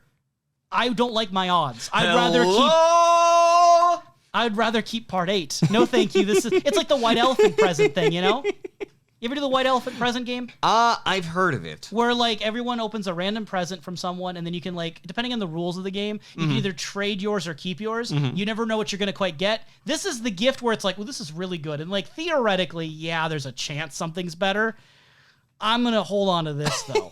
Right? I'm gonna hold on to this Part 8. Hold on to it tight. It's the one thing that seems you're getting positive out of the return. I love Part 8. I love Part 8. Keep holding on to that feeling. Holding on to the feeling. So if someone would have given Abraham Lincoln a light, like the couple in the car or the lady before he crushed her skull, what do you think would have happened if they would have actually gave him like a match and like lit his cigarette for him? I don't know. I think that it's more so the imitation of human action more than it is like a genuine request. But like, what if they did? Would he just kind of look at them dumbfoundedly and then crush their skull? Would he leave them alone? If it's something, if we want to go for my proposed narrative on like what these people are, and they are the abandoned individuals whilst people are doing very horrifying actions, that they were just simply on site nearby in an abandoned convenience store inside of the rooftop where no one could find them, maybe that sense of like kindness and goodness might avert them from where they stand.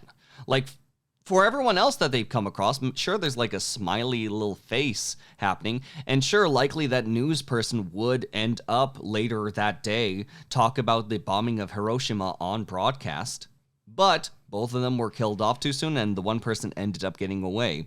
What do you do when you act kindly to entities that seem to be very horrifying, vile, and I would say in the same cahoots as Bob? Maybe it'll smile. Maybe it'll give you a cute little smile. So would you have given him a light? No. Mostly because, like, if I am being surrounded by individuals late into the night, I'm certain that my anxieties would also come through being like, oh gods, this might not turn out so well for me. Also, I don't have a light. I don't smoke. That's fair. That's a really I can't give this guy what he wants, and I need to get out of here. That's completely valid. I don't want to spend too much time gushing over things with Part 8 because, again, if you've seen it, you could see it. I don't need to explain it to you. But I will say I do appreciate the slow motion effects that happen when the woodsman is encountering people.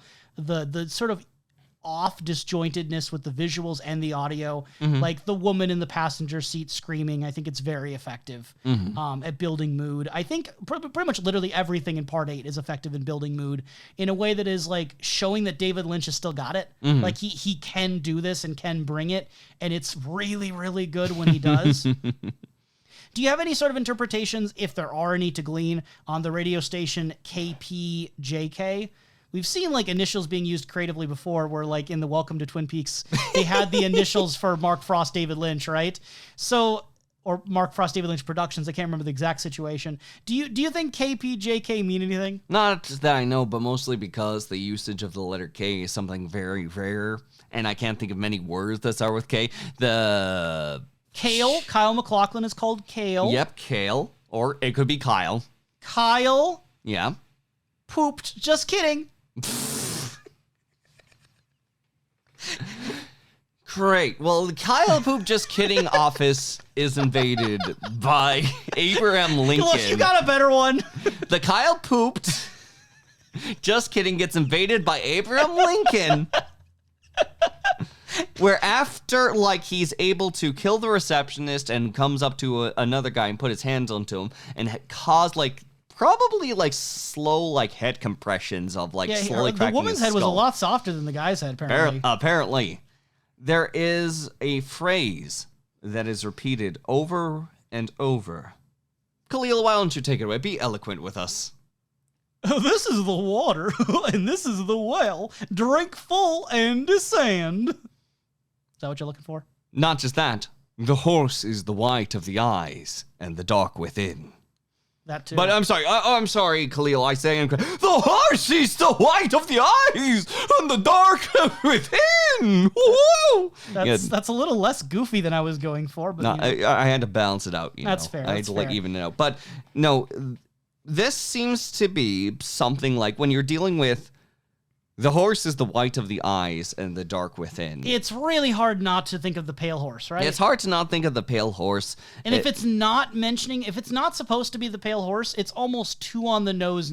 Like, it either has to be intentional or it should be. Like, I can't think of the horse and the neighing at the end of the part without thinking of what Sarah Palmer was seeing. Literally. And what we saw again in the return in that floor pattern. Not only just to mention the horse, but if we are to think of something such as doom and gloom, the horse is the white of the eyes and the dark within, something that's not exactly at like a point that is most obviously seen, is something that must be interpreted just simply because the white of the eyes, what do you do with them? It's mostly like the iris and what you're able to see. The darkness within, that's interpretation. But also the old phrase of leading a horse to water to have him drink. What if the water is literally down the well? And what is that inviting to the horse? It is something that, at that point, if you were to lead a horse to a well, that's a more horrifying bit of imagery, because how do you get the water from the well to the horse? I'm not connecting it that way, although I think I can see where you're coming from. To me, the well is the idea that the nourishment, the source here is within. And if we're looking at it from the context of this sort of darkness and this sort of evil, that there is a sort of dark, cold source within that we are deriving from. I think that the most that I tend to have something being led to water and have it descend and be more evil is mostly because the word descend is in there. No one puts descend as like a positive. Thing. No one positively descends. Yeah. Like imagine you're like leading a group of like elementary school kids. Hello, children. It's time for us to descend down the mountains together. Well, no, you do descend a mountain. That's actually pretty... That's normal. I was saying... No one says descend normally. I was saying, like, you're having, like, an ice cream party with the kids, and you're like, okay, kids, well, if you go line up one by one, you can descend upon the ice cream. You can descend upon the ice cream. You see? You're bringing a plague down. Like, and not to say elementary school kids can't be plagues. They can certainly be plagues. Am I right? I'll give you horse sound. That's a sick horse. Now, I do want to mention that while the subtitles do say drink full and descend, if you don't have the subtitles on, there are a couple alternative ways you can hear this. Even though the guy keeps repeating it, I can hear it 3 different ways. So there's and descend, there's and ascend, because again, the D could easily be carried over or not. And then end is end. E-N-D is E-N-D. make of that what you will. I think ascend and descend are such opposites that you kind of maybe should pick one. And descend is what the subtitles say. And I think descend also does make sense if we're going into a darkness. Come on, Abe. Are we going up or are we going down? The elevator can't go both ways. But then end is end. There's a finality to it. And considering that the return has this sort of dark, foreboding sense of finality to it, maybe there's something to tease out there. I was just curious, did you hear it as descend? Or did hear it as descend, but as per usual, if you tell me to listen for ascend, take off the subtitles, I'm certain that I could probably hear it too. Because I can hear him say, end is end. I hear end is end just as much as end descend. Because they sound kind of the same way. Yes. And I don't know if that's being played with or not here. It's the fun bit of distortion that is why I adore watching this without subtitles. Not only because it can get away from the guiding of the mind, but also there's like fun pockets such as here. But I have to count the whooshes, so I make sure in my second viewing the subtitles are on. I need that context. So the other thing happening in 1956 is with the girl. And this does seem to connect because when the woodsman Abraham Lincoln is talking over the radio and doing his little mantra, people are passing out. And when this is happening, the girl passes out, which allows a frog moth to enter into her mouth. Yay. I would argue that these two events are overlapping to the extent that, tell me if this is what you get out of it or not, I would be led to believe that the woodsman put everyone to sleep for the purpose of allowing this thing to enter. Yeah, no, They seem connected enough. They literally hatch a bug-like creature and a frog. And I say bug-like creature because when you think of like plagues, there's plagues of frogs and there's plagues of bugs. There's literally one singular entity and it looks, that resembles all plague things slowly sauntering around town until it goes elementary children. It looks just like them too. And immediately like goes into the mouth of this little girl that we were introduced to earlier as her mouth like even closes down and swells to take it all in.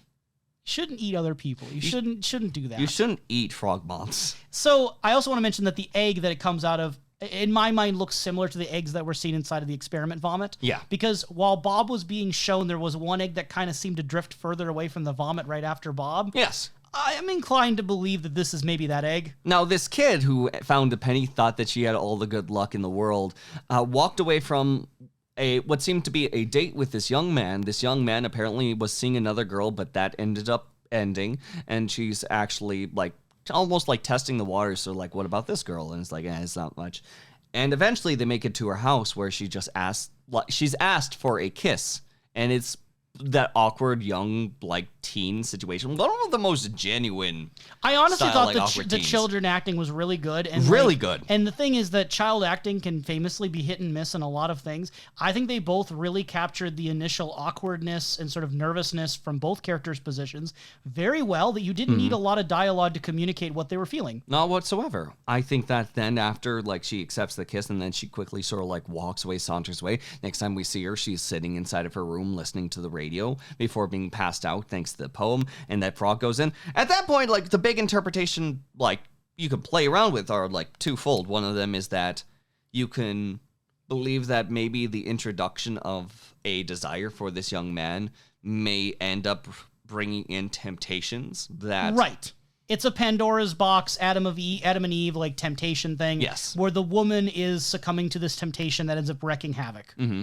It could be something where her innocence or her desires are then tainted or twisted because the introduction of something that comes alongside with Bob, similar to Laura Palmer. Instead of being like the temptation, it's more so something is physically then tainting her, like something that is actively like acting against her, like a Bob-like figure to this young woman. Where are you more inclined? I'm feeling that she is... I feel like it's the introduction of temptation, just because shortly after the next day's announcement, likely, after midnight passes, the bomb has dropped, there can be a circulation of emotions that can come from a country, whether it is nationalistic or something that is a little bit more on the fearing side, when you have started the end of a great conflict and a war from outside, if you will. And I think society is reflective and acts accordingly alongside of it. I think that that's when you can see something more engaged celebratory for like individuals in their lives, that people may be more willing to connect while their lives are young. I think it's, of course, worth mentioning that 1956, there's the specter of the Cold War. Oh, yes, there. the Cold War. I forgot that this is 11 years after Hiroshima. What I bring up is that when they bring up atomic bombs, yes, Hiroshima and Nagasaki would come to mind. 11 years before. But I think that to most children and even most adults in the 50s, I think they'd be more worried about nuclear bombs in the hands of the Russians than their own past, which you could say a lot about the ways in which Americans move forward as a community and as a country and kind of swept that under the rug. Yes. In a lot of ways, because, how do you reckon with what you just did? How much should the average person even feel responsible for what their government did in secret? It's not like the Americans knew it was going to happen. And then what do you do now when it's being used as a threat against you? Well, you have to use that as a threat back. So there's all these complications that if we do take the nuclear angle, there's things to say. I'm honestly less inclined with the personal temptation in that I look at the girl's interaction with the boy, and I don't know for sure what David Lynch and Mark Frost intended, but I don't get anything wrong out of their behavior in the kind of way that would indicate this is the birth of evil. I think if it's the temptation of sexuality or loss of innocence or something with desires, I think having a disgusting frog moth crawl into your mouth feels like a really shaming way to view that, I don't know if Mark Frost and David Lynch have that view towards someone going through basic puberty and adolescence. It may be that case, but there's also, if it were just a budding romance that was just off to the side and them having, it was a cute moment that they had. But the question is the boy being truthful? Is the girl in a state of glee that this is being a relationship that was torn away from another point? You could say about the complications of what's having a relationship. It's not that something I agree with on the tone of it, but I do think that the complications may be starting to be the etching seeds that they're trying to play with. If I go Occam's razor, though, if I go for the most obvious surface simple explanation, it seems like a cute moment for both of them. It seems like a wholesome moment for both of them. It seems like nothing that they were doing was necessarily evil or wrong. No. It seems like this girl was, I want to say corrupted, but something attacked her. I don't think it came from within. If we want to take it the well idea, I don't think there was a drawing in of her own darkness or a manipulation of her own darkness so much as I think that something externally trespassed. And that may very well be the case. It's the ever double-edged sword from the information that we do have at the moment. There's two angles I want to go with this. One is with the girl, and I guess we'll start with that one. Okay. Do you have any feelings on who this girl is? Do you think it's a character we've met before? Is it a new character? Does it even matter? Is it even a character? It's hard to say. This is because you haven't seen part 9. You don't know if it's going to continue the storyline, and now we're going to get black and white sections more often. You don't know anything. It's hard to say, mostly because the only thing that I can see coming from this is dealing with the Vegas plot line, because New Mexico, the Las Vegas plot line. Okay. Exactly. New Mexico's closest to Vegas, far more than Washington, South Dakota, sure, New York. If we're thinking age range, this would be someone who is in her early teens. In 1956. So that's going to be pushing 1, 2, 3, maybe 4 generations. If we are to go especially crazy with it. Because we're talking they have to be, pushing close to 40 by the time we're in the original Twin Peaks. And then we'd be looking at someone who's probably closer to almost 70 by the time of the return. Yeah. Rough ages here. Is there anyone you can think of that would be around either 40 during the Twin Peaks or around 70 with the return who might be suspect here? Not that I can think of that we've currently seen, unless they have been moving around. If anything, I was going for the New Mexico Vegas angle to say that if something entered unnaturally into a body, if maybe she wasn't going to chase down that potential path, that maybe the bug, frog, moth plague that's entering her will eventually result in Dougie Jones. Okay. Dougie Jones, who is canonically Dougie's mother, around, you think? Mother, grandmother, whatever amount of generations that grandmother have to go. Does have some baggage too with David Lynch. For sure. Absolutely. That ended up descending down and leading into either Dougie Jones's life being an artificial being, or if there's any sort of things that we're going to be learning more about his wife. There is Janie. There are a couple people I think who you could isolate and look at if it is a returning character. If it is a returning character, I'm trying to figure out returning characters in Vegas. But as far as people who could potentially be moving from New Mexico, who would you be proposing? this gets into things I can't quite talk about fully yet. Fair. What I would say is that there are certain candidates, if it is a returning character, who are more likely than others. All the credits say for this, though, is that it's Girl 1956. Girl 1956. It's deliberately not saying young this person. Yes, exactly. So in this, again, you could argue it's self-contained enough that it might not be anyone. It might not be anyone. It's just whether or not we're going to have a 4.5-hour drive to the northwest, north, or northeast, or if it's going to be Vegas time. The other thing I wanted to bring up is Frogmoth. I showed you Quinoa, David Lynch's short documentary, yes. whatever you want to call it, of him making quinoa. Yes. Do you remember the Frogmoths from that? No, I remember him making quinoa and then sitting down on his chair, I think it was. Originally this was released alongside Inland Empire. In Quinoa, he narrates the story where he encounters creatures that he describes in his story as frogmoths. And he describes them very specifically as frogmoths. And later in his autobiography, Room to Dream, which I still have to read through, I just found this on the Twin Peaks Wiki, he confirmed that was linked. That he did say that, yep, they appeared in the 2017 series. So his memory of the situation that he relayed during the Quinoa special feature does seem to have some weight here. I showed you Quinoa off pod as an unofficial short film. We didn't cover it on pod directly, but this is why I threw it in there. I love that. I love that also since it's literally him making food. Maybe it's along the lines of yes, frog moths. They are an excellent delicacy. Honestly, it's great times, yum yum. In fact, the scene inside The Return, she got hungry in the middle of the night, and so a frog moth just jumped right in. I'm going to be starting a new brand of food lines from all the frog moths I found, and hopefully The Return can emphasize that so I can really push this emphasis on business with frog moths. Kalil, I know you're a vegetarian. How appetizing does a frog moth sound? 0. 0%. Get it away from me. I guess I'd rather eat a frog moth than a regular moth. Because I find insects to be disgusting. But it's an insect frog. Isn't that adding on the fact that the insect becomes larger? So if the insect was the size of a chihuahua. Okay, it's not a pure insect though. It's largely frogs. So do you like frogs then? More than insects. If you give me a choice, I'd rather eat this extraordinarily large moth or this average sized frog, and they weigh the same amount, I would prefer the frog. Absolutely. In this very strange hypothetical you're offering me. Delicious. The more frog it is, the more appetizing it is versus moth. Slider of appetizing. Yeah, because if it's frog. 1% moth, that's worse than 100% frog. But if it's 99% moth, 1% frog, it's disgusting. But what about you? What do you feel about this scenario you put me into? For a frog moth, it sounds like the worst texture whatsoever. Not only a living entity crawling up inside there. Well, but I'm assuming also, you kill it before you eat it. Didn't seem like she chewed.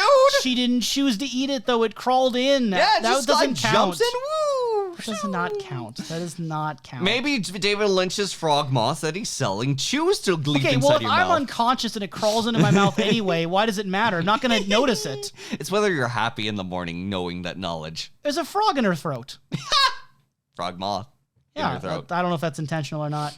And again, all of this comes down to, did David Lynch even intend the idea of the plague that you're kind of comparing it? Or is it just that he saw some moths once that were really big and he remembered it years later and it kind of reminded him of frog moths? Wouldn't that be neat? And then he just put it in there. No, it really could just be that. It could be a memory being exaggerated and that's all it is. It's not meant to be the plague. It's not meant to be equally valid, equally possible. Yeah, this girl could be no one. I just want to hear, before we get too far, any room for speculation. Because once you know more, knowledge and context can be a bewitching thing. It can be a bewitching thing. I'm going to double down on the Dougie theory. That this is a precursor to Dougie. Okay. This is And something Dougie- artificially plopped into the universe. Dougie as Mr. C, or just Dougie, you're not sticking with the Mr. C thing as strongly? I'm sticking with the Dougie coop that is going to spawn the artificial being. Okay. Just because it seems like there's being a lot more hands working into the background. Well, the reason why I bring it up, because if you believe that Dougie becomes Mr. C, and Mr. C is looking for the experiment that's the source of the egg, it creates more layering of confusion if Dougie is being somehow related to the frogmoth as well. I've not fully abandoned the idea that Dougie could also be Mr. C in a future timeline. I still have that as a potential tack board. It still hasn't moved much in percentage. It has. Sure. Oh, okay, that's a lie. Okay. It's moved up and down in percentages, but mostly because of me having to juggle things, being like, okay, so Koopa jumped into here, but we see an egg thing that could be Bob here. Right. And then the egg comes out of the portal, but we don't get a clear look at the Bob egg from the belly, like if it is the one-to-ones situation. And so that's where the fun juggling match then begins. On like, how much is Bob? How much is not Bob? How much is Dougie? How much is Coop? And so I'm throwing things into the air at the moment. So, Twin Peaks. Twin Peaks. The return. I didn't have a lot of fun juggling through the events that happen in the town of Twin Peaks during Part 7. There's not much in Part 8 really to bring up. Is there actually even anything that happens in the town of Twin Peaks in Part 8? I don't think so. There is not anything that really happens in the town itself in Part Twin 8. Peaks. Isn't that kind of wild? Like, my favorite part of the return so far is the part that has literally nothing happening in the town of Twin Peaks. Yes. So any of the criticisms I offer, I want to clarify, it's not because I wish that the return was the exact same thing as the original show. It's not just nostalgia, I swear, because Part 8 is amazing and isn't even set in Twin Peaks at all. And it barely even has anyone from the show. It's got Kyle MacLachlan there for a few minutes. It's got Frank Silva in an egg. Yeah. What more can you ask for? But I'll be straight up, and I've told you kind of off pod. I'm just not compelled by the events of the town of Twin Peaks.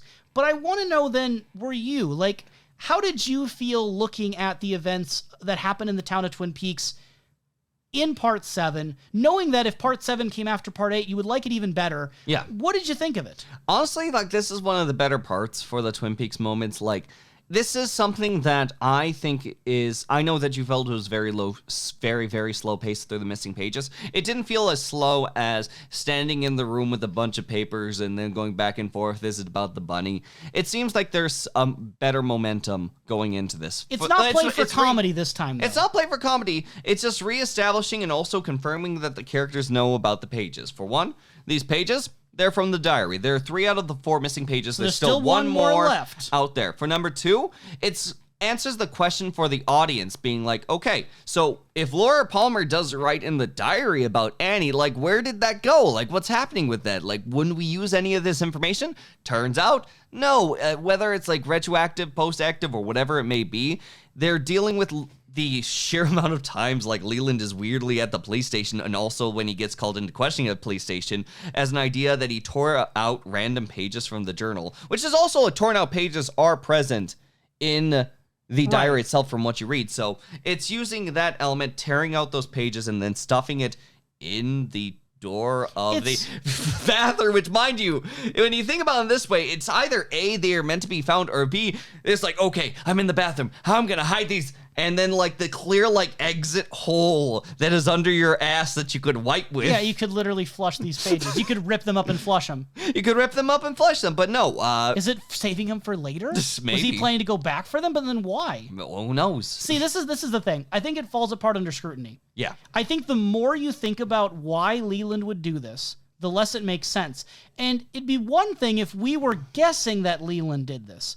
But Hawk states his what if in such certainty, and no other alternative is presented, where I think the most obvious read is that the viewer is being told, yes, Leland did this. It's being framed as a what if, but we have no other leads. We have no other ideas, and it's being stated like it's true. The framing is almost giving a puzzle piece and just saying, like, okay, this one is physically a corner piece. Take this away, because there's nothing contradicting, there's nothing inside the framework that is pushing the questioning. It seems, for the most part, we are being told outright, this is the way it is, as we get our little corner piece. Maybe it's just a flaw in the delivery, and maybe we're supposed to ask questions more, but I'm taking forward, this is meant to be the information we need.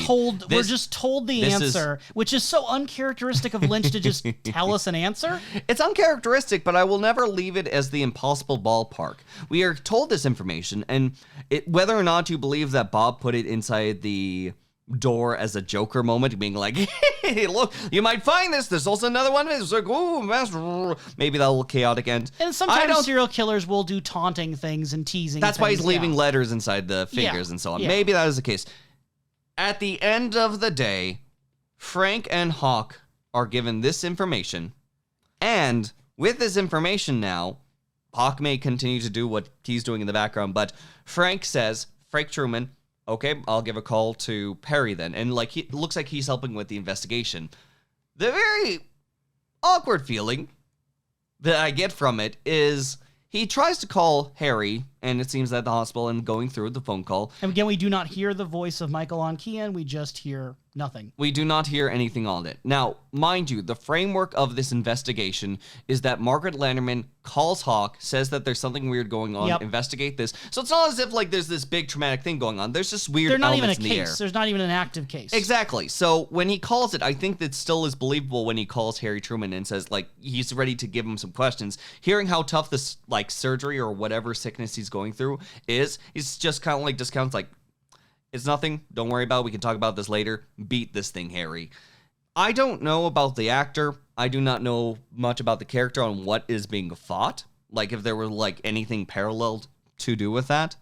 All I know is it still feels weird in the narrative to go through it, other than like making sure things are cemented down to saying like Harry is just going to be inaccessible, if not for the full duration or partial. I have problems. It's the complication of Frank's line in this episode that makes it more clear of the shaky foundation I stand on.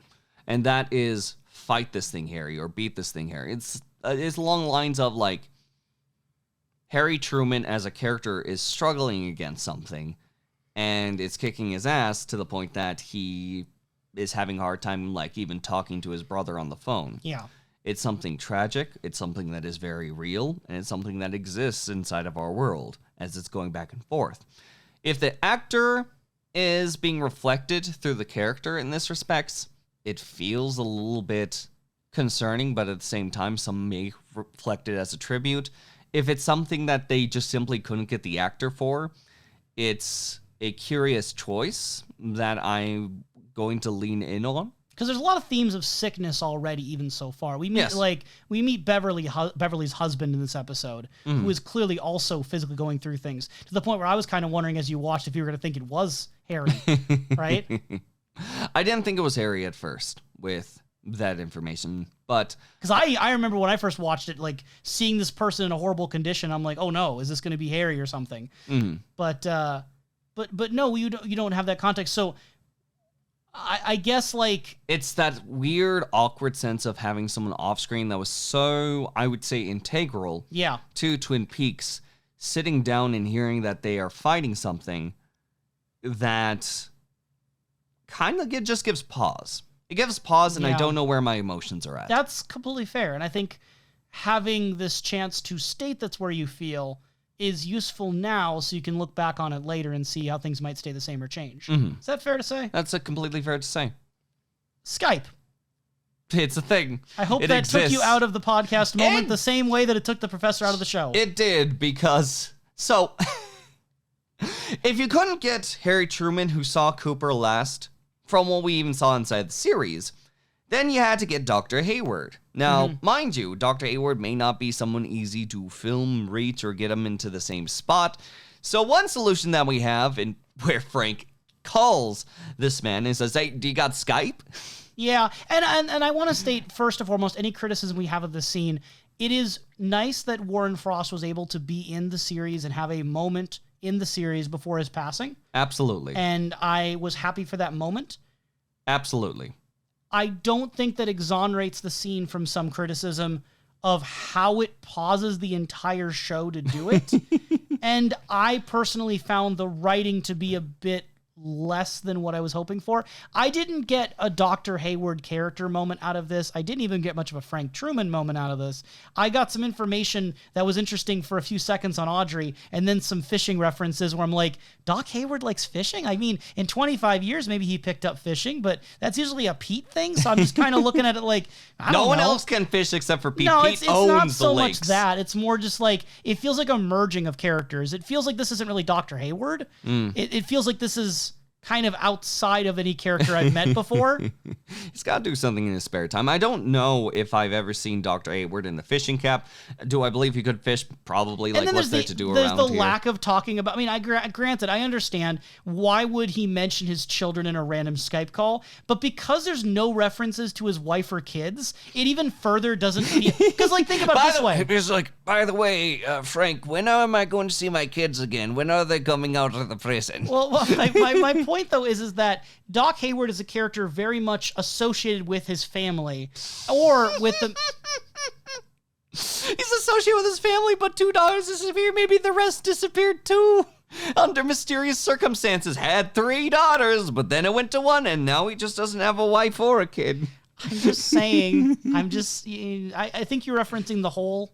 The whole, yep. Everyone's getting someone shoved could be into listening the to this. hole. Someone could be listening to this and they haven't ever heard our. It wasn't a reference to the whole. It was just the reference to the fact that the Hayward household lessens over time. It's just the whole is the fortunate circumstance of Twin Peaks of where we can put all of the characters we never see again. My point I'm trying to make is that I think Doc Hayward is a character we most associate with his family, or at least I'm most associated with his family, or with his practice of being a doctor. Fair.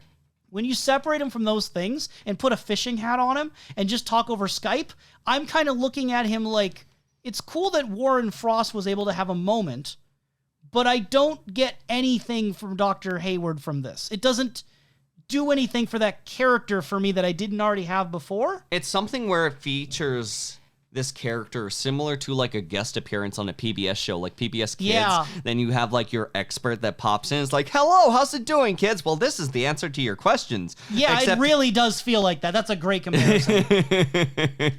And we get him, and thankfully subtitles do help out this situation, just because it does seem like it's harder with the dialogue. It should have been subtitled by default. Yes. To be honest. Yes. I know David Lynch has a not so great relationship with subtitles sometimes, but it is hard enough to understand with the Skype. No fault of the actors. No fault to the actors. It's just the technology that I think that subtitling it would have been good as a default. Yes, not to mention with the important information, it feels more natural to handle something like over a phone call. We've seen Frank using the phone in the past, but I think it's just to make sure that we could have this cameo appearance with Dr. Hayward, with the actor, just because resources may have not been plentiful to like grab him or send a whole crew over there to film him. And that's fair. I did enjoy the banter that they had towards the end, not for like the content within the banter, but just the friendly like tone that they both give off, just because it gives at least a little bit of a more range with Frank, just because seeing him smile, having that jokey nature is something refreshing to see with the character, since we haven't really gotten a chance to. Frank can smile. Frank can smile. We don't see Frank smile, so I'm happy that he's happy really at one point. A shout out, by the way, to his cool desk. The cool desk with the where little the monitor monitor. Yeah, it's cool. No, it's very cool. When did that come around? Already that desk is more interesting to me than Frank's doing. Frank is not as cool as his desk. And I can't say that about any other Twin Peaks character that has a desk, to my knowledge. That's fair. I think Ben is cooler than his desk. I think that all Twin Peaks characters would be better if like a DVD player popped out of them too. I would even say James Hurley was better than his desk in that classroom. Because he was doing that weird look with the forehead and everything. It was great. James was always cool. James was always cool. Whenever we find him again, James was always cool. Is Lucy cooler than her desk? No. No? No, Lucy's not cooler than her desk. I think she's cooler than her desk. I don't think so, because for the most part, it features fun technology and bits and bobbles that I would love to see. Meanwhile, Lucy seems like a character. Love the character stepping away, but if I ever went to the police area and been like, excuse me, I gotta file a report. Do you have to file a report for Frank Truman, who's in the hospital, or Frank Truman, who is fishing? Anyone. I have someone actively dying outside. Let's see if we can get him on the ringer. It's like, Lucy, I'm on my cell phone. Ah! Yeah. I feel like the return took Andy and Lucy and made them far less competent, and maybe that's on purpose, maybe it's not. Lucy and Andy were always joke characters, and you could say it's in good faith or bad faith, but they were always goofy. They were always a little goofy, a little daft, a little, odd. Mm-hmm. But they seemed more capable than they are now, and age definitely can do that to someone. Yes. It's just that no one's replaced them in their line of work. They're still getting the important jobs. So it's kind of one of those things where there are younger, maybe more capable people outside of Chad at the law office who can do things. I just kind of look at like Lucy and Andy and I wonder if like Harry is insistent on keeping them on the payroll, but Frank would kind of do without them. Honestly, if you were to do a ranking list of most reliable people in the office right now, like already Hawk is like way above. Oh the my others, God, like, so above everyone monumental. else. Then it's that lady at the monitor with the computer. She seems pretty on top of her job. She seems pretty like I would put either her or Frank there. Then I put the deputy. Then which cool, one's deputy? The cool action deputy. Action deputy? The one who has like the cool poses at the doorway. Cool, but I would not put him there. I would put him high. I would not put him high. I would put him above like, it. Then I'd put Frank below him. Frank below him. Yeah, because Frank can't even figure out the deal with his wife's like plumbing and car and everything. I feel like it sounds like he has it figured out. It's just that there's complications. I in feel the like background. action deputy is far Action more capable. deputy. Chad's pretty low. Here's the thing, right? Chad is not reliable in the sense that he will probably do illegal things on the side, and he's got like skeevy personality, bad things. But then also, if you have a simple job, do I trust him to get it done better than Andy? No. Yeah. No. Yeah, probably. The simple job of make sure don't smoke in my place, and then he lets the kid keep smoking. I mean, and it's like 'cause that's takes 'cause away he's- the rest yeah, of the. you just I gotta know, make but sure it's still, if not he's gotta part- do the simple job. If it's not part of his, well, that wasn't a law enforcement thing. That was just he happened to be at the bar at the same time. Yeah, and he's probably recognized as law enforcement because it's a pretty small town with Yeah. 5,000.1. Okay. But okay, so here's the question. So Andy, he goes to this farmer about the truck, and it's the same truck that Richard Horn killed that young boy with, okay? And he's there for that. And then he allows that guy to visit him later at a set time at a location. Because he's panicking. He's saying, Yeah. like, please, I can't do this right now. Like, you, please, So, just come back at this time, like hours later. Would Chad have done that? Would Chad done it? Assuming Chad's not in on it. No, Chad's really in on it. I'm not. Chad he's literally- was the truck. He literally went over to the place where Horn is staying and/or borrowed the truck. No, he'd probably be in on it. Yeah, he's Chad, most Chad definitely is in the it. transformer. He literally was the truck that ran over that child. But A beautiful visual aside, I do think that the scene dealing with Andy and this unknown individual that seems to be associated with Richard Horn? Yeah, Richard Dick Horn. Horn, yep. Dick Horn. how could you forget? Like, it's understandable where his position is. I'm not going to fault him on it when you literally have a wild entity, whether it is roommate, whether it is cohort, whether it is any alignment you have. I understand his response to it, being like, look, this guy will kill me. We can't do this here. Even like, just please come back a few hours later. Like, I genuinely, you gotta get away from here. Mm-hmm. Which, Dick Horn would fold Andy. Dick Horn would fold Andy pretty well. I don't care what equipment Andy has. I don't care, like, he was able to shoot the person and Dick Horn would win. But I would probably try to quickly get this guy to comply or try to have something arranged. Maybe this guy could take Andy, though, and maybe he knows that he won't be able to physically get him into a vehicle on his own. Yeah, it just feels like Andy was sent on a job that he wasn't really capable of handling, and you can call it empathy, but whatever it is, it's very misplaced because if He this trusts person, this guy, yes. you shouldn't trust someone who might be involved with killing a child. Like, it raises too many questions about Andy's abilities as a law enforcement officer. I think at that point, if he's going to have troubles with it, I would say comply with it to calm the situation down, but then probably associate with some form of backup to keep an eye on the location. like because at this something. point, this guy's life could be in danger. Like, maybe he's trying to do the special agent background thing that we've seen people go into for dangerous situations, and he think that he may be... There's red He's been flags on this all situation over the there. place. It's so many red flags, and I don't think Andy's going to be okay on his own on this. Where do you think this is going then, if anywhere? Do you think you're going to see this guy ever No, again? he's either gone for good or he is so down the bottom rung of this ladder of power that he is going to be stuck licking the floor groveling for We already all got his someone to work. sweep the floor, don't worry. We have sweep. a few minutes of uninterrupted floor sweeping, Maybe and I everyone should- goes crazy. Like, maybe I should just emphasize. Maybe I should just, like, make table sounds for, like, the next, like, 5 minutes You know, in the weirdly enough, podcast. out of character for me, I actually don't hate the sweeping scene. I wouldn't say I like it. It's something- but I don't mind it. I don't mind it when watching with another person. I think that if you watch this as a watch party with another person, it adds to a moment of being like sitting there. It's like, it's just like, I think the most of the fun I had was sitting with you and looking back forth with it. When I returned to it and went back to the sweeping, The time slowed I mean, you down. could just skip it. No, Like, it doesn't do anything. I have to engage with the narrative as intended. Yeah, this is where like I don't mind it, but I guess what holds me back from liking it is that I have to ask, what is it doing? And like it does kind of build a mood. It's the performance. Every episode has a performance. Yeah. From the bar. It's Johnny and the Sweepers. Let's give it up for Johnny. Yeah! There's the idea of sweeping things under the table, right? Which is what it appears happens a lot of times with the Renault family and try to hide things and blah, The blah, blah. Renault family, the honorable Renault family who have been working at this bar for 57 years, you're saying that they would do anything underhanded? Saying that they would imply things underaged, but yeah, I think you can read into the sweeping scene a little. But at the end of the day, was it worth the 2 or 3 minutes, or however long it actually was? Yes. Of screen time? Yes. I don't know. I actually got more mad about the page thing with Dougie and Bushnell Mullins because then I was waiting for something. At least with the sweeping, I'm not expecting anything necessarily. You're not waiting for something? You're just taking in the atmosphere of Not the a soft particular sweeps? thing. I'm not waiting for someone to reach a conclusion. Yeah. Like it in real life, if someone's sweeping the floor, that's how long it can take. Like it doesn't feel like it's the difference for me, and it is very small. And again, you can nitpick and argue against me being a hypocrite here. Will do. Is that there is a bit of a difference, to my mind, between an action that feels kind of purposefully drawn out, that doesn't need to be purposely drawn out, and something simply being shown for how long it really is. Unless someone is going really active on sweeping, that is pretty average floor sweeping speed, I would say. Okay. I don't feel like it's slow floor sweeping. It just is floor sweeping. It is just floor sweeping. But like the thing with Bushnell, Mullins, and Dougie felt really drawn out in a way that I think was purposefully kind of prolonged.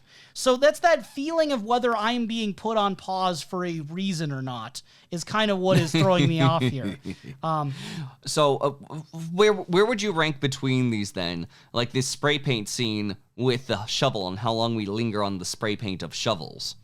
You're not necessarily weighing things. Is it something that like is in the same band camp as sweeping the floors? Actually, I think of the three, that's the better one. That's the better one? Yeah, Okay. because it does characterize, it characterizes the mundanity of his life, and because of the pacing with Jacoby's events, we only get little tiny moments of him getting the shovels and painting them before we see how bombastic he is on the video. Yes. So this very slow buildup of just spray painting each individual shovel, having no clue where this is going, and then the big reveal that he's just this guy who raves on the internet and sells you these shovels at slightly higher prices. I think it kind of works to show again how boring his life is until he goes on that mic and he's all energy and he's got the flashlight of truth or whatever on it. Kalil, you are famously known for tier lists. I want a tier list of scenes that go on for too long in That's The Return. most scenes in The Return. And so, then make a tier list of them. you know, Rank you tell me this is a the joke. long. When we get to The Return, when we get to the look back, I am willing to do that. You don't test me, boy. Don't test me.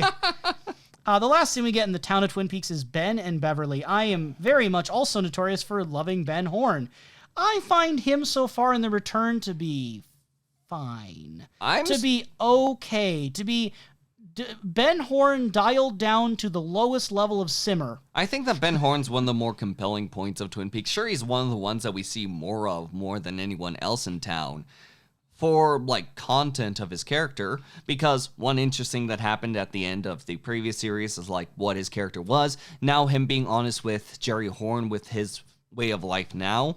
The fact that he is currently what seems to be in this give and take, almost like brimming affair that he is keeping at bay as they're like investigating the area around, giving some information, but you can still feel like a connection starting to branch out, but he's keeping himself in control. He's keeping his lecherous meter down. He is, and honestly, for some, maybe it's not as powerful in The Return in isolation, but for what we'd seen and also the information that we know of Benjamin Horne in the past, I find it compelling. I think it works a lot better if you know him from the original show. Agreed. If you go into The Return never having met Ben Horne, I don't know how much mileage this might have. I mean, you can kind of just infer based on Jerry's teasing. Yes. But that's all you really get is the implication. Is Jerry gonna be okay? He's high in the middle. Do you want him of to the be forest. okay? Someone took his car. What if that chef comes back? It's probably the chef. I mean, really, real question. He's just like, it's like the Friday the 13th, but with like a little knife like banging around as he's like coming back for Jerry. Legitimate question. Finishing up Do the job. you want Jerry to be okay? As a person who values human life, yes. Okay, this is a fictional character. As someone who values human life, will say yes. Okay, if you were writing this character, if you were given David Lynch were to turn to you and like, I'm not sure what to do with this Jerry Horn character. It's so funny that like David Lynch said that he wants to direct the next Final Destination movie, and it's weirdly like it's reincorporating a character into here. So you do want it's a Jerry? giant cheese fig descends from the sky. You really want Jerry to die, don't you? On the record, no. I value Jerry Horn as a character and a moral authority. So why do you want him to die so badly? Jerry Horn is a character that maybe you could do with something fun spin with. I don't trust we're going to be doing that. For the most part, Jerry Horn is now just a small character that... He was kind of already a small character to begin with. Before he was a small character with a bit of pizzazz and pep in his step. That's everyone. Everyone in the original Twin Peaks had more pizzazz and step, though. That died down a significant amount. There's not a single character who has more pizzazz than they did in the original show. There's no returning character who is more zesty than they were before. No, not even Jacoby. Jacoby is the closest, right? Jacoby is the closest returning character who has some zest. Yes. But even then... It's hard to say more than what we got before with his coconuts and his luau. He's got flavor already. I do not see in the structure of a fictional narrative any interesting things we can play with Jerry Horn's life. Wow, I can't wait for you to be proven wrong. However, I'm going to stick my foot in that door and I'm going to keep it open for us. We could have some fun antics with. Maybe I'm willing to be wrong. I'm willing to be wrong. The content so far, not wrong. Okay. Beverly Page, what are you expecting out of her? Do you think that Ben is going to succumb to these temptations and going to overstep his bounds with Beverly? Oh, yes. Yes. You have no faith in this man. No, it's not that I have no faith in this man, but for one, I have not seen anything from Sylvia Horn. Oh, okay. In the longest time. In the original show, you hadn't seen much from Sylvia Horn either. I'm seeing this budding piece that's happening here, and it seems that this woman is currently in an unhappy situation herself. Am I going to see something in which the very soap opera elements begin to bud through again for someone who has been met with restraint, but at this time might grow tired over time, and then it peaks through, and then there might be some Twin Peaks through. Yeah, and then some darker narrative kind of encompasses around. Yeah, for a narrative's sake, that is good. Like, it's a compelling point to the story. If it's something that, like, nothing happens whatsoever and the characters stay strong through it, sure, that's okay.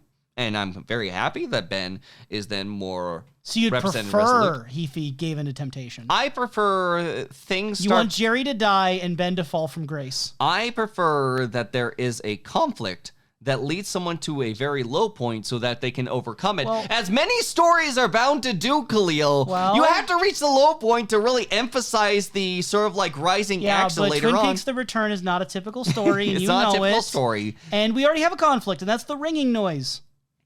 The ringing noise. It's somewhere around here. It's by that lamp. It's at the corner of the totem pole nearby. It's somewhere around here until eventually we come to a key that says 1315. Do you have any theories on the ringing noise?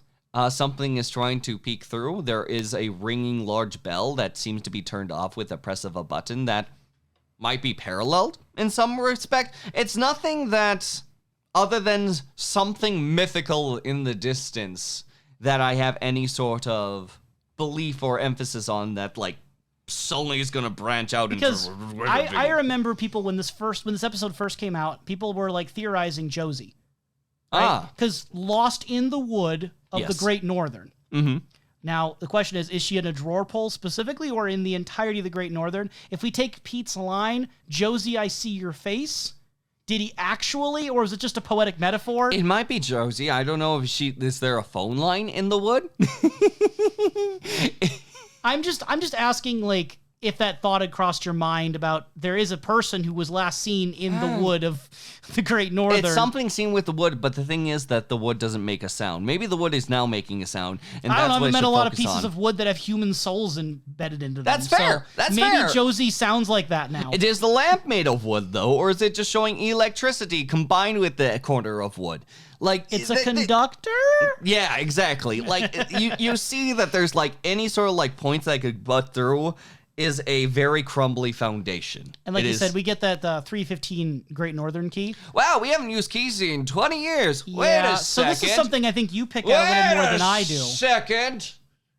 It's over 20 years ago with the key not here. Wait, that was Dale Cooper was in that room because he'd been shot in that during that time. Great investigation, Laura Palmer. That's a funny longer story. It's So just to spell it out, why do you kind of dislike instinctually that moment? I dislike something that, honestly, it moves the momentum in the story forward, so it's doing exactly what the job is. Does it? It's doing its job. Put a question mark by that, but continue. It's doing the job of communicating to this character and outward that there was a character named Laura Palmer. There was a deep importance with Laura Palmer in the story. Dale Cooper was involved in the investigation of that Laura Palmer, and that this key being sent back, like, these are sparking memories, these are sparking moments, and maybe that influence of Laura Palmer's essence or Dale Cooper's essence will come into play later. It's something that brings up information, and I kind of do love the wink at the camera sort of line of like, well, that's a longer story, and that there actually is content for that longer story elsewhere.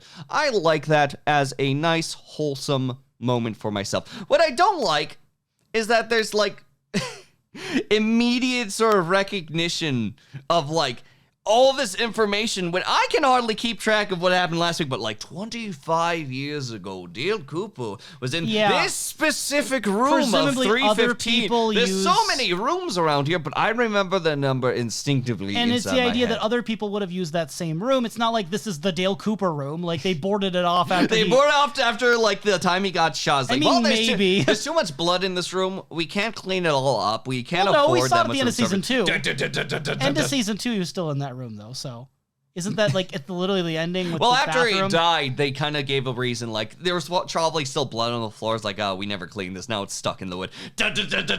Close it off. I don't know. I think you're right to poke holes in it. I just my question marks come in. How much is it moving the storyline for Ben to tell Beverly this? How much is it moving the storyline to tell the audience this? I would flag both of those as not very high. Not very high. Unless Beverly suddenly becomes important that she needs to know what happens with Dale Cooper. And maybe it does. Maybe this is the inciting instant of remembering Laura Palmer that is either A, keeping the emotions at bay for Ben Horn, To me, or it might be something that led, like, the past lifestyle, the very romantic ideas, and what ends up leaking through Ben Horn, ends up causing him to do actions towards Beverly later. To me, it doesn't seem like payoff in of itself. It seems like build up, and it either has to pay off for me with Beverly, Ben, or something for the audience with revealing this again. When it's again information we already know, hearing it again. Yeah.